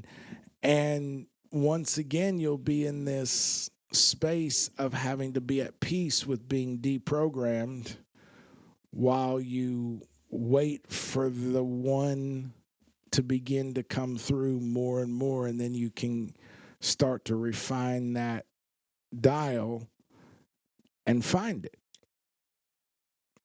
You remember this story? That's so good. And it reminds me of, I believe this is a true story. First-hand account of a pastor. He nearly lost his life on a small airplane in Alaska. Him and a lawyer friend, they were going to buy a ticket and fly commercial back home, but another pastor pilot, he convinced them to save some money and fly with them. They agreed and took off in that small airplane from Anchorage. but eventually they found themselves flying through dense clouds with no visibility. The pilot became disoriented and eventually passed out, went unconscious. Oh my God. The passenger pastor shook him violently, trying to wake him up to no avail. And the lawyer sitting in the back seat said, "We're all going to die, aren't we?" The pastor said, "Yeah, it's a real possibility." He then handed the microphone back to the lawyer and told him to call for help as he tried to wake the pilot. The lawyer starts yelling, "Help, help, help, is anybody there?" A bit later, a freighter pilot responded, "Is this an emergency? Don't you know any radio etiquette?" Noise. After explaining the pilot was unconscious, the freighter pilot started giving them instructions that finally got them in contact with the Anchorage airport tower. Oh my. The air traffic controller was very calm and gave them simple instructions on how to turn that plane around. They were headed straight towards a mountain.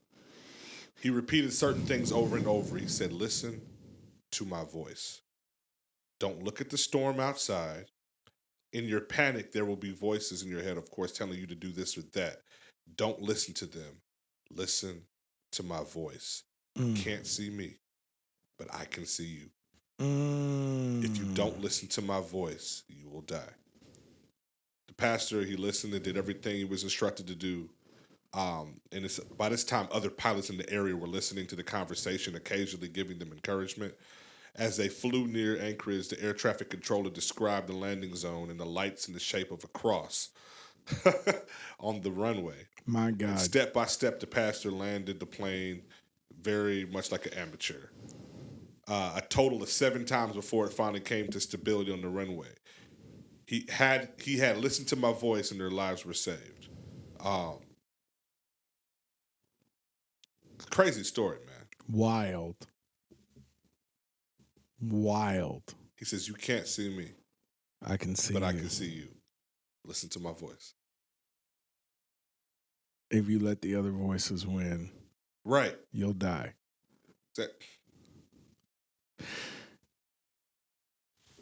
So it's funny how this conversation's coming together because,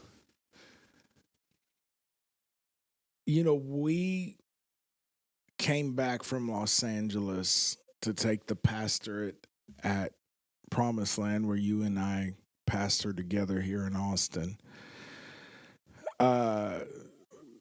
My family and I came back to Austin to do that from Los Angeles, where we had been for 3 years. February 29th of 2020. Now, I'm not a person that remembers dates like that, but that one's burned in my mind. Saturday night, February 29th, right, 2020. And our plane, taxied in. We went, caught a few hours of sleep.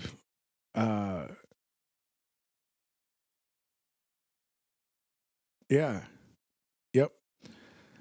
Got up, got the kids dressed, went to church, and Bishop Phillips introduced us as the pastors. We were going to be taking the pastorate from him.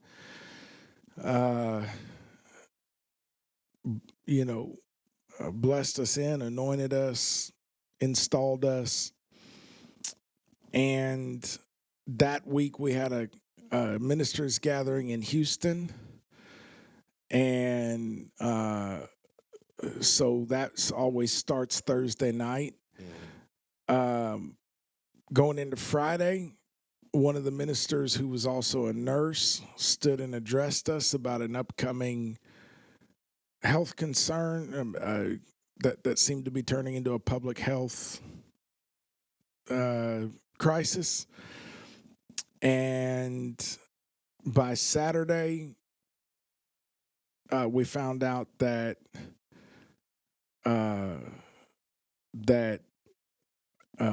South by Southwest here in Austin had been canceled. They never cancel South by No, Southwest. it cost them $300 million to cancel it, at which point I knew, I don't know what's going on, but I know the world is shutting down. And by the time we made it back into Austin on Saturday night, the city was meeting, trying to catch up on CDC, communiques. And first it was, you can't have more than 250 in attendance tomorrow. And then it was, you can't have more than 10 in the dead of night. They decided that. And I remember just telling everybody, we're going to pretend we didn't hear that. Right. Sorry, not sorry. But I called the bishop. This is our first Sunday. We've been installed. Now our first Sunday out the box. It's insane. And the only thing I knew about pandemics is there was bubonic plague. And I knew that my great-grandmother, my maternal great-grandmother, died at 29 years old in the great Spanish flu epidemic of 1918, so-called Spanish flu. And so I was aware of that. Sorry, those numbers are flashing. Do I need to be concerned? No, you did. Okay.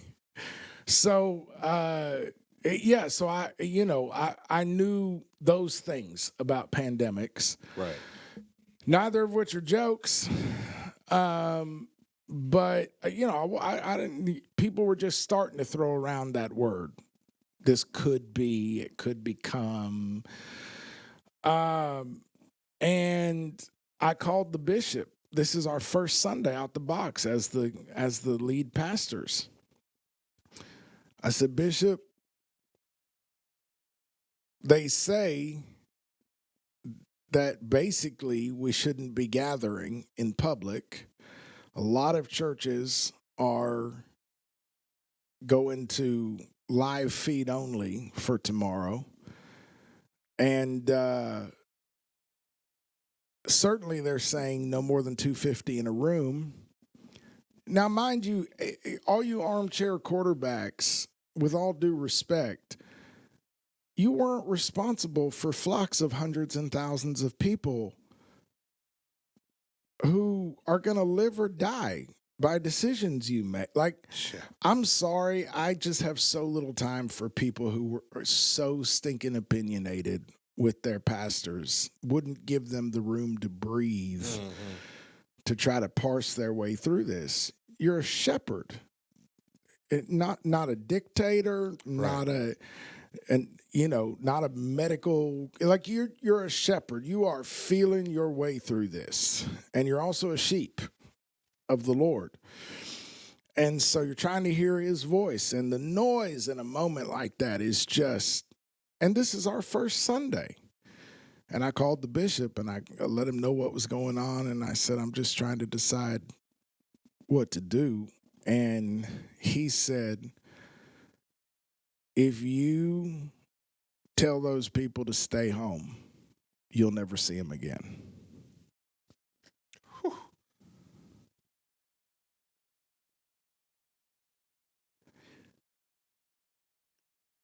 And I just sat with that for a while.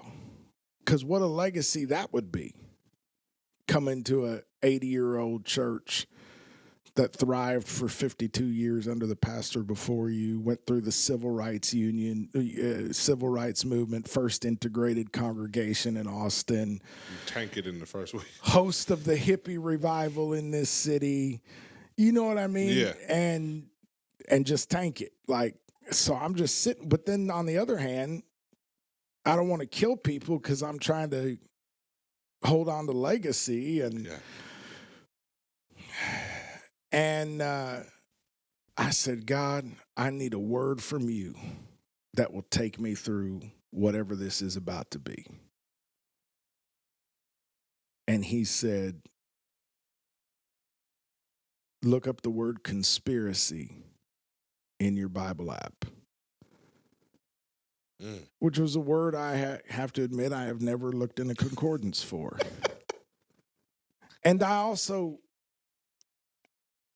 like a lot of y'all listening to this story now, you're like, well, yeah, of course God told you to look that up.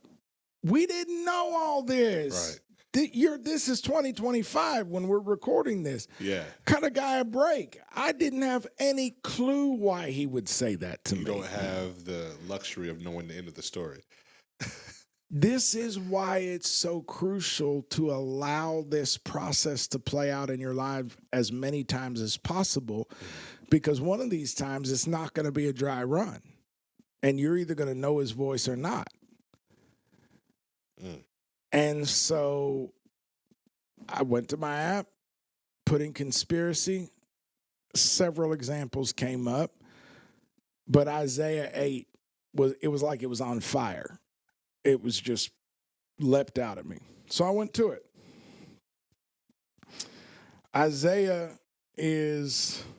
In Isaiah 8, he is speaking about the destruction of, I think, Damascus, and it's the king of Assyria is going to carry off Damascus, and that's where God, it's a weird story. God tells him to name this kid Mahar Shalal Hashbaz, run to the prey, hurry to the booty. Why can't I identify Isaiah on this? They're all swimming in front of me right now. Is it Isaiah 8? Yeah, here we go. Isaiah 8. Okay, so yeah, Verse 12. Write a billboard. Swift is the booty, speedy is the prey, and this verse I just find so funny.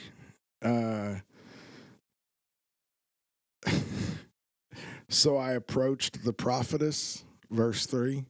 So I approached the prophetess, and she conceived and gave birth to a son. Yeah. So I approached the prophetess, and she conceived and gave birth to a son. Then the Lord said, name him Mahar Shalal Hashbaz, for before the boy knows how to cry out Abba or Ima, the wealth of Damascus and the spoil of Samaria will be carried away before the king of Assyria. Okay. So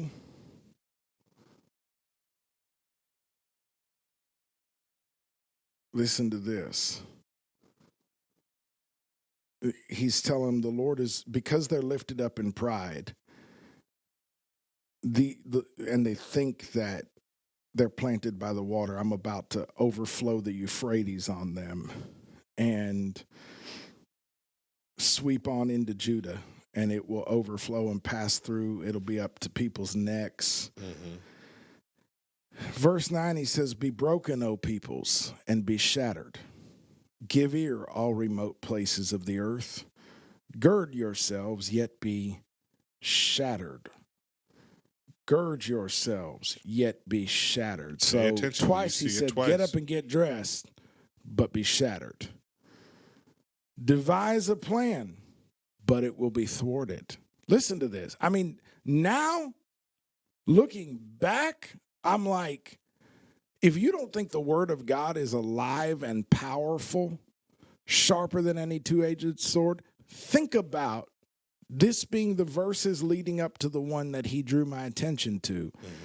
Be broken, O peoples, and be shattered, and give ear, all remote places of the earth. Get up and get dressed, yet be shattered. Get up and get dressed, yet be shattered. Devise a plan, but it will be thwarted.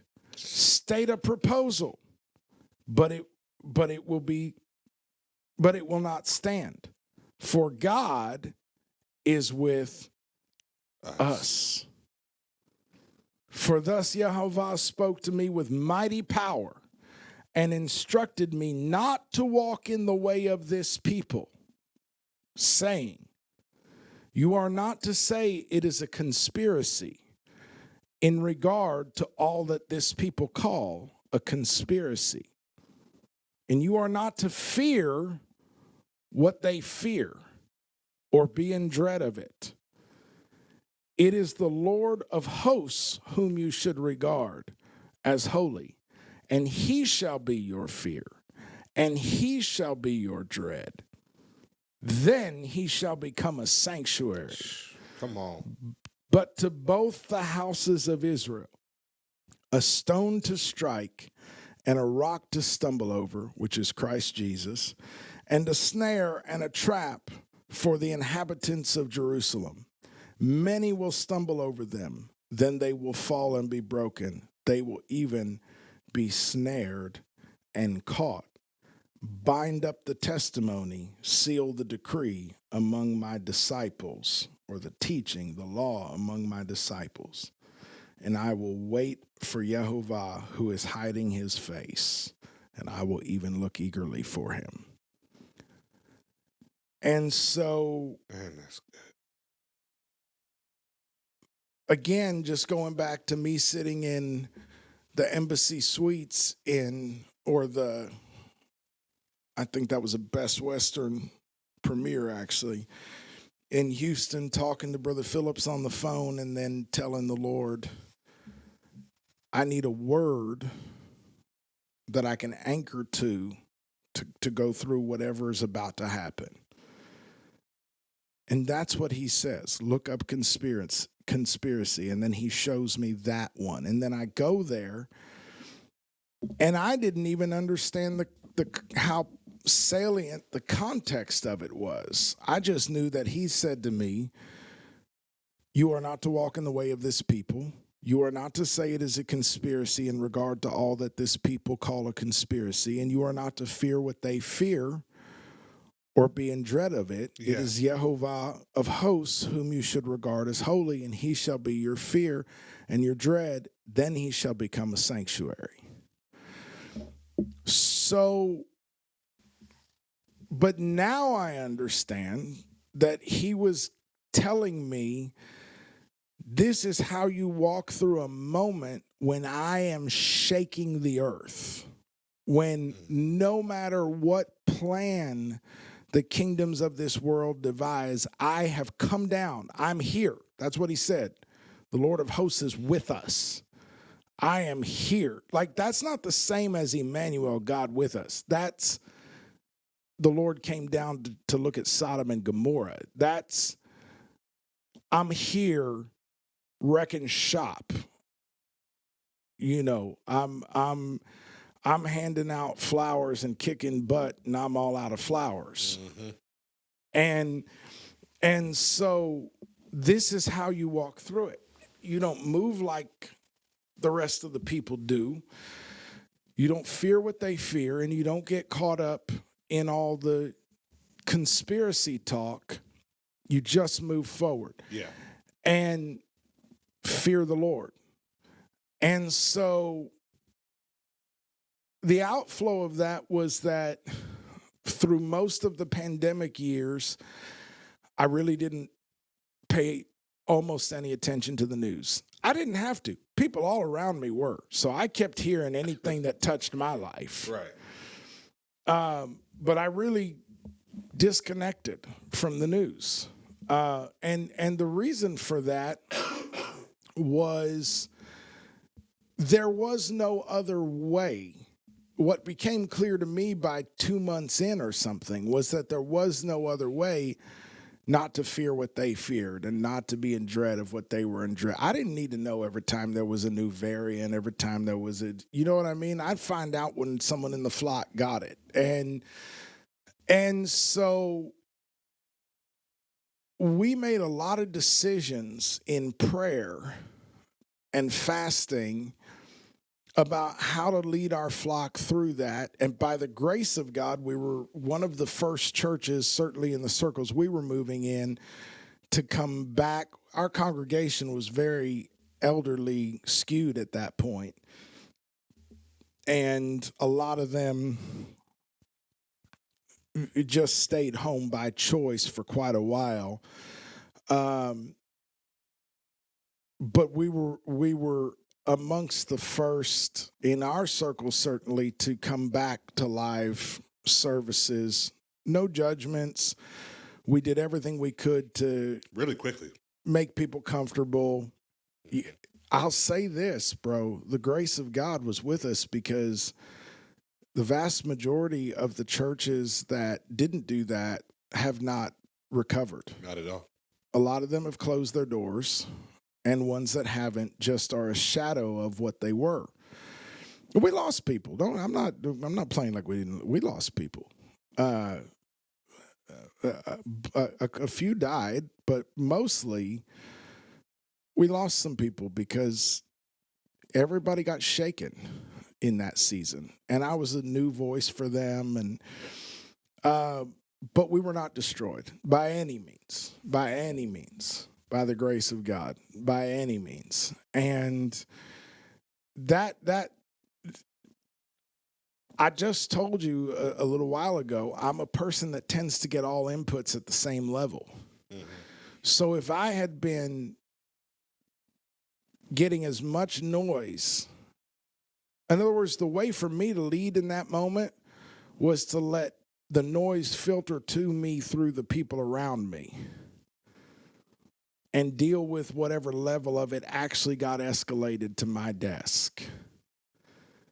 Because if I was just out there in the zeitgeist getting all the same inputs everybody else was getting, I would have been so inundated with conflicting information and opposing opinions and theories that I wouldn't have been able to begin to filter through that to make some decisions for how to lead the Lord's people. So a consequence of that was I was completely unaware, blissfully ignorant of the politics of what was happening. I didn't pick up on the political piece of it till pretty late in the game because I was just trying to make decisions for our flock as they arose and as stuff got escalated to my desk. And the Lord was faithful, and we didn't do it perfectly, but we led through it and we made decisions as we needed to. But most of the people who left, I would venture to say nearly to a person, the people that I'm aware of who left our flock, left because they attached political significance to one or the other of a decision that I made or that we made. That's right. And that was a mistake because that voice wasn't in the mix for me.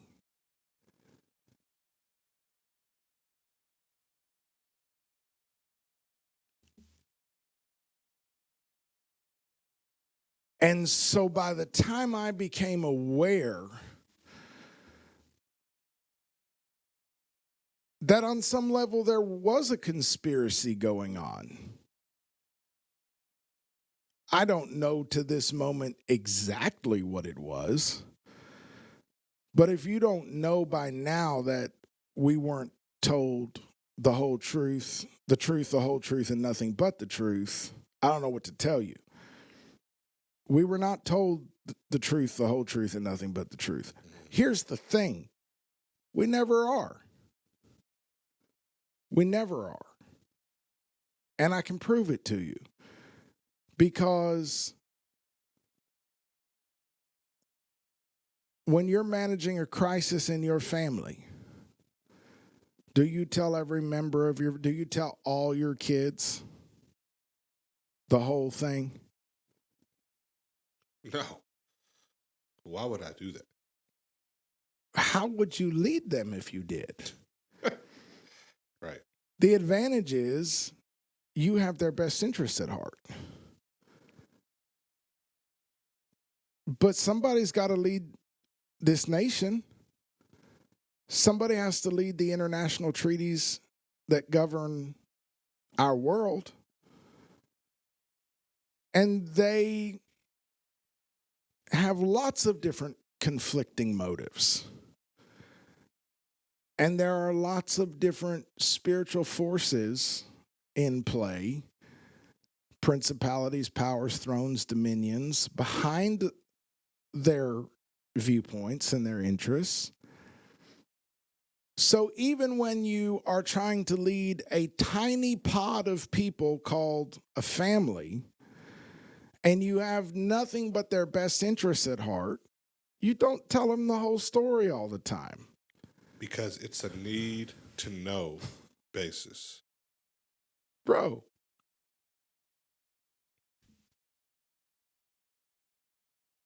And this goes back to that thing that we were talking about recently on a recent episode about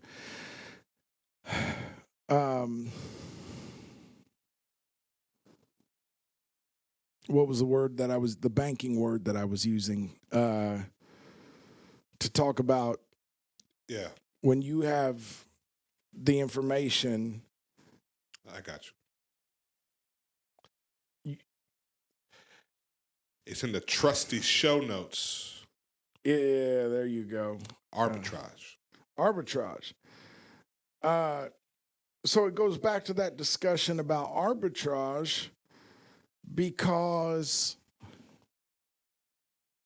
influence is essentially trafficking in information. Mm-hmm. Being able to influence people one direction or another comes down to what you know and what they know and don't know. And there's a quote that probably most of us have heard: never waste a good crisis. Yeah. People attribute it to Churchill, Rahm Emanuel. Some people think it originates with Saul Alinsky. Really? Yeah. Who, among other things, wrote the handbook on how to lead basically a resistance revolution within a society. And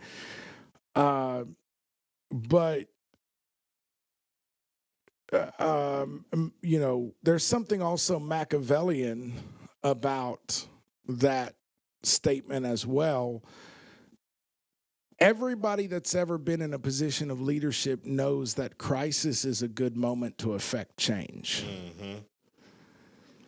So we can have all kinds of discussions about how a crisis develops and to what degree it is engineered or not. None of that really matters at the end of the day. Like, it can be interesting and it can shed light on a situation, but if you really want to know, you don't really have to know how the crisis came to be to understand how it's being used. Come on. And you do have to learn how to triage information like that when you're trying to learn how to pick your way through the noise. Sometimes you don't need to sometimes, if I could put it this way, sometimes when we're talking about this trap of entertainment that gets people as they're becoming aware, sometimes the impulse to get to the bottom of who done it is pretty masturbatory, mentally masturbatory. Self-gratified. Yeah, you just want the dopamine rush of knowing that you know. And the truth is, most of these rabbit holes, there is no bottom. There's no bottom on most of them. It's meant to keep you in the same loop. Oh my God. It's probably a circle that's just so big that you don't know you've already been here before. And so a lot of times you don't need to know who engineered it or to what degree it was engineered or whatever to understand how it's being used. And you can look at these global crises and go, oh, that's being used. And then we know that the motives of those in positions of power and prestige are mixed at best. And we know that they are operating in offices of dominion that are controlled by the kingdoms of darkness at this time. And so ultimately, what was the pandemic a mass conditioning event, an opportunity to roll out the next stage of the New World Order or global? Of course it was. It was a global crisis. Why wouldn't it be? Anything that can impact the whole world on that kind of a level, whether it was engineered or not, is going to be used that way. So I didn't have to know what everybody around me was trying to figure out in order to go to the Lord with each crisis as it arose in our congregation and ask him for wisdom about how to address this situation. So the people that were making these associations to politics and drawing conclusions, in the beginning, it was very confusing for me because I could not it was like they were speaking Greek to me. Mm-hmm.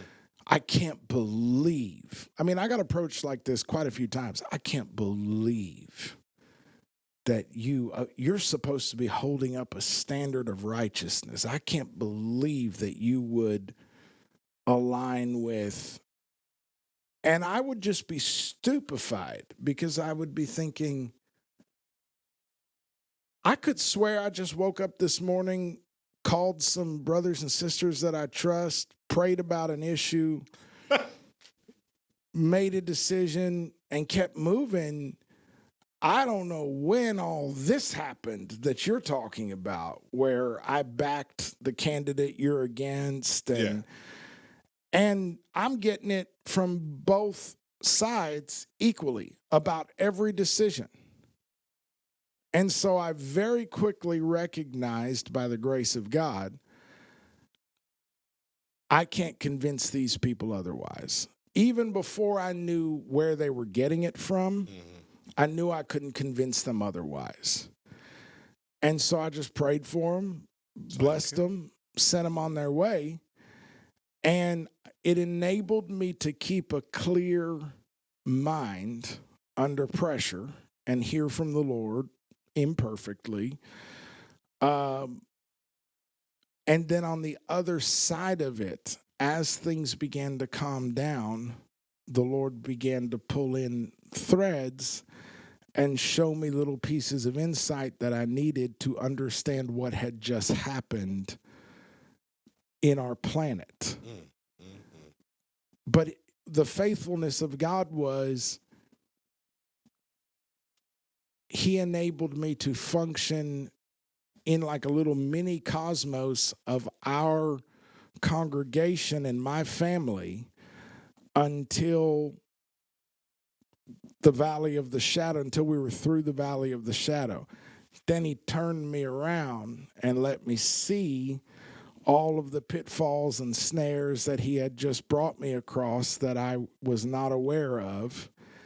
And then he began to show me the conspiracy from my prayer closet.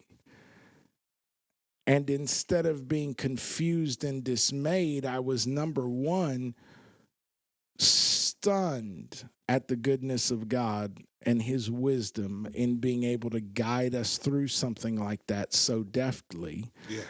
And number two, deeply grateful that he had given me that word to hang my hat on.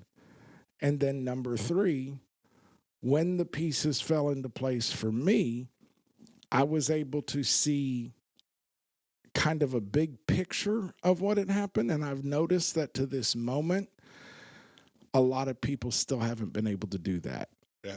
They're still mad about the jab or mad about what, and they haven't been able to see what really happened because they're still down some rabbit hole. Whereas the hand of the Lord will pick you up and set you on a mountaintop. Yes, it will. Thank you, sir. Yeah. No, that's good.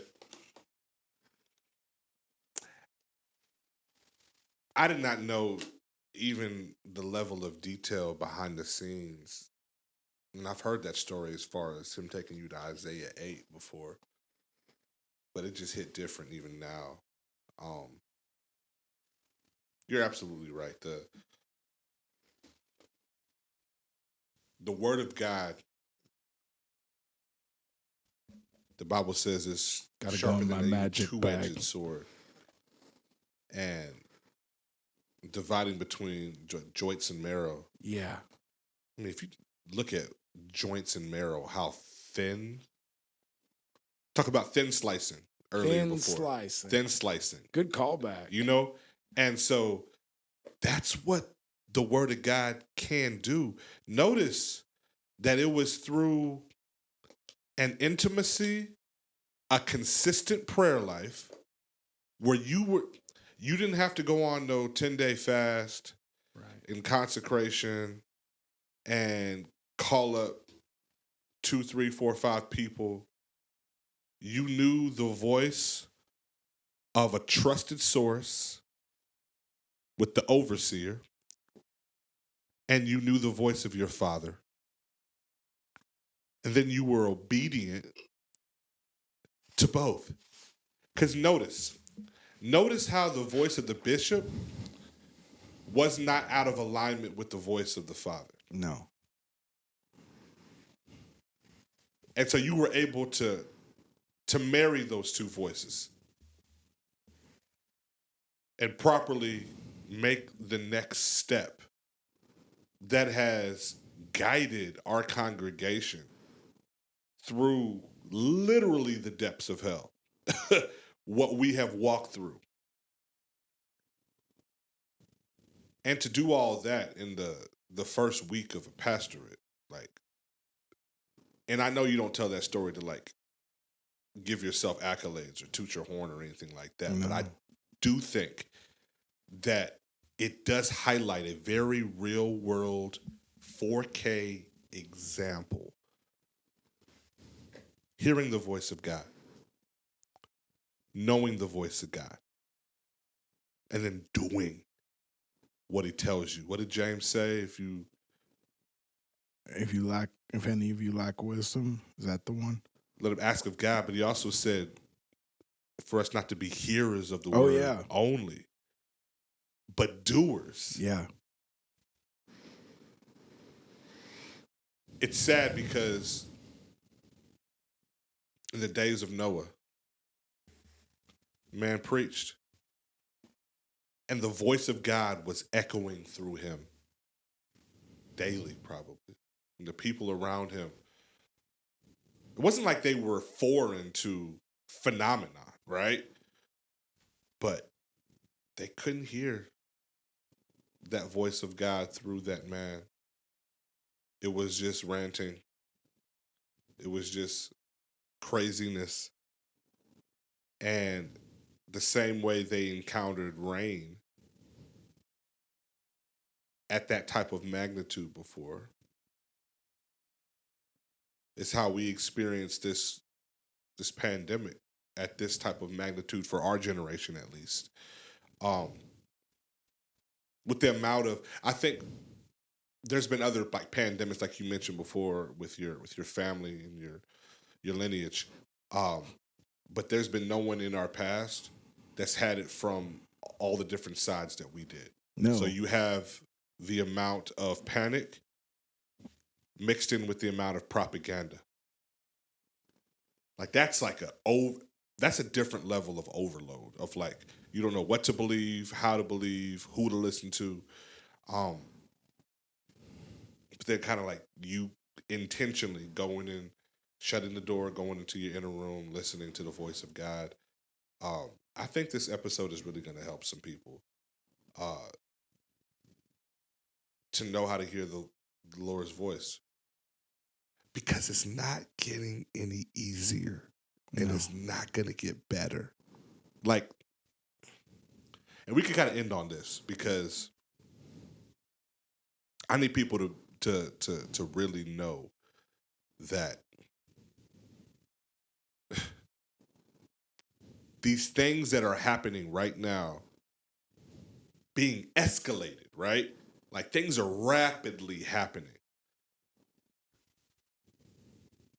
And it's a desensitizing of our conscience. Our consciences are being seared.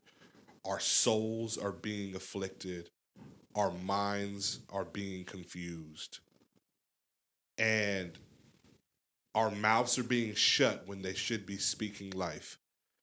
And when they should be quiet and listening, they're speaking word curses over themselves. I think it's so paramount for us to re-examine the Word of God.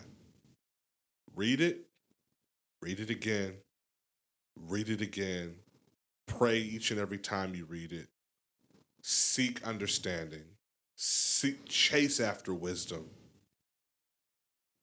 put yourself in a position where he doesn't have to knock you out to talk to you. He doesn't have to use numbers and patterns only to get your attention. He doesn't have to disrupt your circadian rhythm of sleep in order to get your attention. Like, man. One of the through threads of all these events that are happening is that so one of the things to look for if you want to learn wisdom, because of that, you said it's not getting any easier, but it is becoming imperative. Mm-hmm. Like, God's people can no longer depend upon their pastors and that kind of thing. Certainly not their Christian celebrities and denominations and political parties, but even your local pastor and stuff.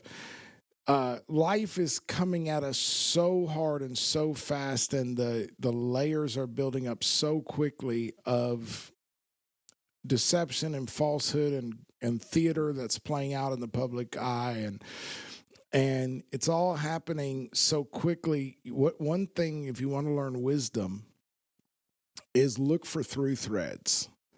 So try not to get hung up on this event, this trauma, that trauma.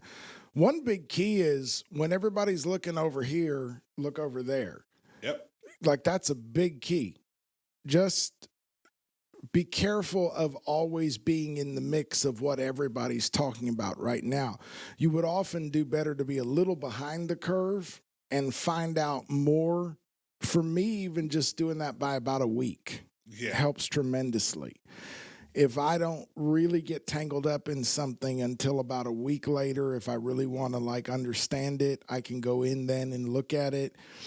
But you'll miss about 8 layers of confusion, pandemonium, noise, the rollout of information, disinformation, reinformation, all that stuff. So you'll be coming into it without a lot of confirmation bias and stuff like that other people already have. Number one, you will have been able to still observe what was happening in the broader world because you weren't looking where they were telling you to look. And number two, by the time you do take a look at it, you'll actually be able to see everybody in their isolated pods. By the time you get there, they've already been sorted into the little clans. And so one of the through threads in all these events, if you pay attention, and the through threads help you understand what's happening at a much higher level than the individual details of each situation. I'm saying 9/11, COVID, the war on terror, 9/11, the war on terror, COVID, the financial downturn, all the way down to, the Israel-Palestine war, Russia, Ukraine, the U.S. elections, Charlie Kirk, all these things, much better than being totally lost in those things as they play out. if you come to them a little bit later, you'll notice everybody's already, a through thread is that they all filter everybody into these increasingly fractured micro groups. Mm-hmm. So the through thread is everybody's becoming more and more isolated and more entrenched in their positions, and more unable to comprehend what is causing other people to go into their little isolation chambers. And so what you're getting is degrees of separation, increasing degrees of separation between people. So what's the through thread here? Isolation and opposition. Like swords are being turned on each other, mm-hmm. and people are being isolated, because the end game here is to have everyone totally isolated. Yep. And so if you think about it this way, we are the vessels of the living water. When Ezekiel saw the last day church, he saw water flowing out from under the door of the temple down through the rivers and into the Dead Sea, and healing the Dead Sea. And everywhere that the water went, the river went. Everywhere that the river from under the door of the temple went, the waters of that place were healed all the way to the Red Sea, and fish lived in them. And so as the carriers of that living water, as each of us having the door of the temple within us from which that living water is supposed to be flowing out, what's happening is we're being poured into ice trays and frozen in place. And so we're being kept from our assignment, which is to go out and invade the salt water of death all around us with life and bringing healing. You know what I mean? And so one of the things that I want people to pay attention to is resisting the temptation to be lured into every pocket. Do not say it is a conspiracy of everything that this people calls conspiracy. That doesn't mean it's not conspiracy. What he said is, you shall not say it is a conspiracy. Cabal. Shut your mouth. Your voice is not. Do you really think? That's why it took us so long to decide to do this podcast. There are amazing podcasts out here that I love and listen to and want to interview and dream of getting to meet the hosts, and who are diving all the way down these rabbit holes that are available, and they're doing a great job, and some of them are really glorifying God with it. But my question was like, do we need another one? Like, right.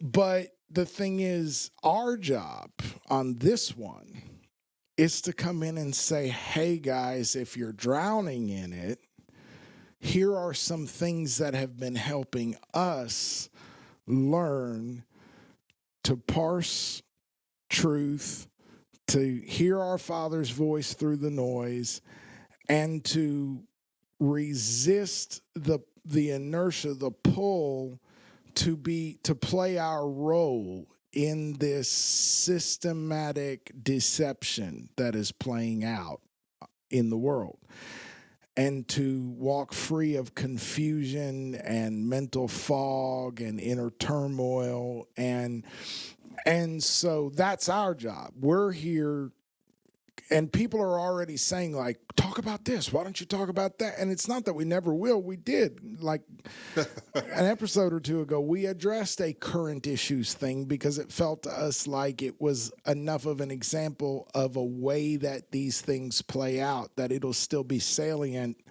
if the Lord tarries years from now. Yeah. To help people understand, if somebody runs across it, how this stuff works. But we're largely resisting that temptation unless we see that broader value in it, because there's a million places you can go to get really good information along those lines. We're not trying to get you down a rabbit hole. We're actually trying to help you come up for air and find the path no foul thing knows, through it all, get some solid ground underfoot, get grounded, and begin to move forward with a level of clarity and peace, which is the key to being one of his sheep in this, not a sheeple, a sheep. That's good. Of the Father in this world. And so I think that one of the key markers for me is doing what, by the grace of God, I was able to do, withdraw from the noise enough to be able to identify the voice of your Father. Don't worry about defending yourself, because you have to remember all these people that are caught in that, and they're hearing everything through those filters that are causing them to misunderstand your attempt to follow the shepherd's voice and to attach all kinds of matrix-related meaning to everything that you do. If you notice, the Lord doesn't go around defending himself from that. Jesus didn't go around defending himself from that. The thing that is most helpful when people come at you with that is just to recognize, oh, they're kind of caught in it right now, and just be kind, be prayerful, be aware that you have been there many times, and that you're probably almost certainly there in some ways right now that you're not aware of, and because we all are. And so one of the things that, you referenced, that what the bishop said and what God was saying were not in conflict. Here's another neat example of how that worked. When it did come time to make a tough decision about whether we were going to meet or not, because we met that week and 249 people showed. We had an overflow for if 250 came, but so half the congregation came, almost to a person, 249 people. The week before, there had been 505 in attendance, and then 249 showed. And so we came in just under that 250 and all that. But the following week, there was more of a decision to be made. And in that moment, I reached out to Dr. Willis, who's another one of our overseers, and I said, look, the bishop said this thing to me. If you tell these people to stay home, they'll never be back. And he said, I don't remember his exact words, but he said, essentially, Bishop was anointed by God to lead this flock in his generation. And now you are anointed by God to lead this flock in your generation. Bishop's right from a people, business perspective. What he told you is something you need to know. Experience teaches. You don't want to lift that expectation. People who close a Wednesday service don't get a Wednesday service back. That's another miracle here. God revived our midweek service. Yeah. But that doesn't work that way. And what was amazing about it was I was not experienced enough as a pastor to know that. So God used the bishop to make me aware of a lifetime's worth of wisdom garnered from experience. Now, because the bishop made this statement to me, if you tell those people to stay home, you'll never see them again. Now I had a lifetime's worth of wisdom undergirding the very serious decision about what to do that week. And we did go online for a few weeks.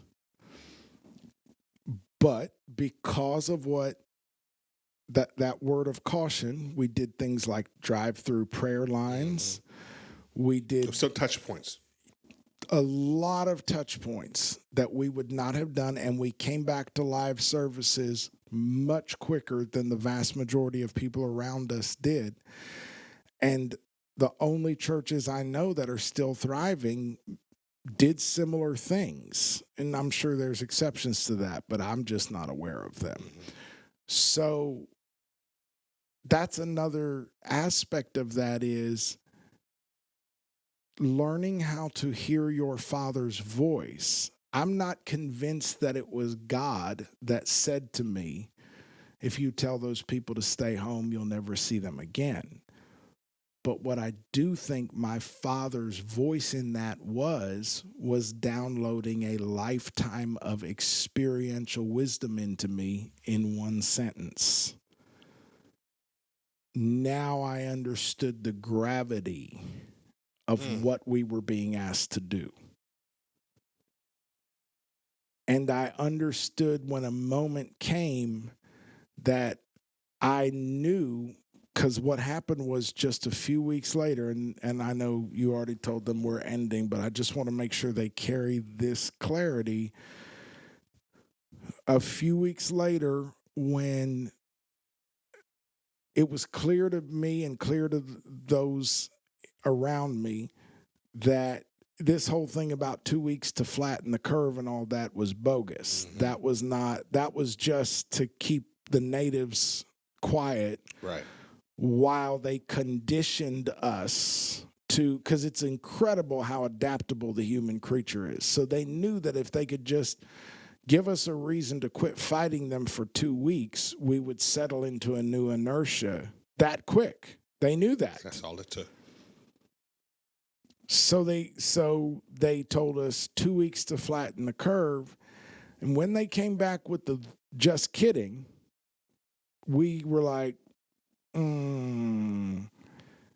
okay, now we got some things to pray about. And within a couple weeks, we made the decision, a few weeks, we made the decision to come back, because we hit a point where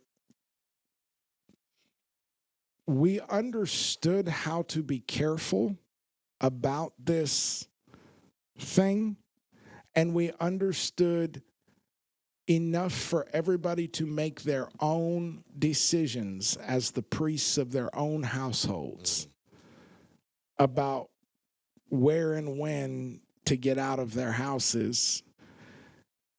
And so it became clear to me at that point, as the shepherd of the house, it's now their responsibility as to how they approach coming into a public space.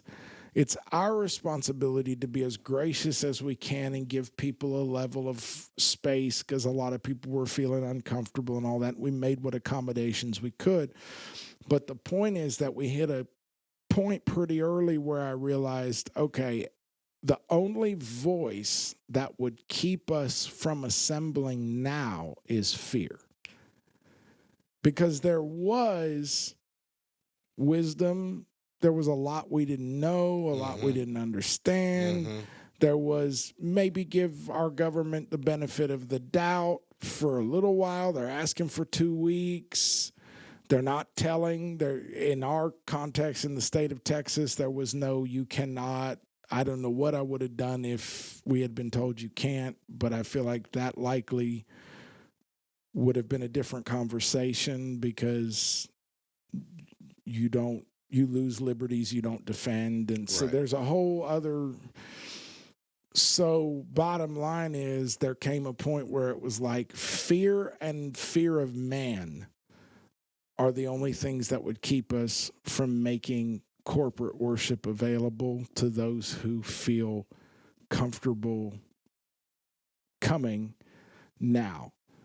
And so that was our cue. Well, we're going to make it available again, and we're going to trust the Lord's people to be mature and make the decisions they need to make for their house.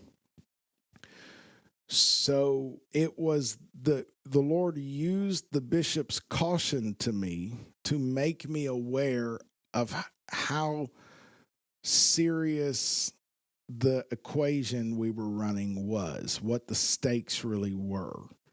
And so you'll learn that about hearing the voice of God, that he speaks through human vessels and it comes through with a human accent. Yes. But if you know the voice of your Father, you can go, I see the field, I see the pearl. And so the pearl was, hey, this is serious. You're being asked to do something that's not a good idea in the people business. So you'll learn how to hear and it was through Dr. Andrew Willis saying to me, you're God's man to lead this congregation in this situation. The bishop doesn't have the grace to make that decision for this congregation now because he handed that baton to you. So now you've got the grace to make it. So make the best call you can make and trust God. Yeah. And so God will speak to you through situations, through signs, through dreams, through comments, through a line in a movie, believe it or not, through a billboard, and it won't be that God said that thing. It will be that he will download something to you. That's good. Through it. And if you can learn to start to pick up some of those cues, you'll become more and more adept at what they sound like, what they look like. But in order to do any of this, you have to create space, like that girl was saying in that TikTok at the beginning of this episode. You have to create space for that to happen in. And so that requires becoming somewhat intentional about when, where, how, for how long you insert yourself into the zeitgeist of the cultural conversation going on around you. Because Malachi 3:16, those who feared the Lord spoke often one to another. That's right. And so you'll become more attuned if you'll withdraw a little bit from that noise and recognize that the news is going to happen whether or not you're there. Those arguments are going to play out on social media whether or not you insert yourself. You don't have to argue with every flat earther or globe earther you see. Yeah, you don't. No matter which side of that you're on, half the time you're losing your peace fighting with a bot. That's right. You are literally losing your mind, melting down on how can this person be this much of a moron? And it's a bot that was designed to pull that out of you. Yep. And the rest of the time you're dealing with someone who was programmed by that and so on and so forth. So pull back a little. Don't feel the need to throw your hat in the ring so much. And I know we say a lot of the same things over and over. I don't think that's going to stop because that's how we're learning it too, is like we have to remind ourselves of these things and practice how to apply them. And there are themes, and one of those themes is you got to create space, you got to create silence, you got to create stillness on purpose in your life, even for small periods of time. And just ask the Lord for the thing you're wanting from him. Clarity, wisdom, direction, more awareness of his voice, and do the things that tune your receiver, which are so simple. Fasting, prayer, fellowship with the saints, quiet time, meditation, journaling. Like, it's all so simple. It's super simple stuff. Just do stuff that feeds the soul and feeds the spirit and denies the body, basically. And without you even knowing it, or maybe you did, I think you closed the loop too to what I originally asked you at the beginning. Why would somebody want to leave Babylon? Yeah. And that's why. Yeah. Because the overload, the noise is going to overwhelm you. Yeah. But you leaving, or at least shutting off the noise and going into the inner room, that's how you're going to be able to hear the voice of your Father. Yeah. I love it. Because in Babylon, everything in Babylon is designed to feed the beast, and you're the food. That's why you want to leave Babylon. because you're the product. You think you're the consumer, but you're not. That's corn. You're being fattened. So in Babylon, you're the food. You're the product. You're what's being trafficked. You're the commodity. So come out of her. Whoo! So with that being said, we're going to close that out because I need to let that sizzle. Sizzle in their spirit. We love you. Thank you for tuning in once again. Yeah. Until next time. Yeah, help us out. Get the word out, please. If it's blessing you, share it with somebody. Because somebody needs to hear this stuff. I really believe that. I know we're stumbling our way through it, but somebody needs to hear this. Absolutely. Amen. We're praying for you. Love y'all.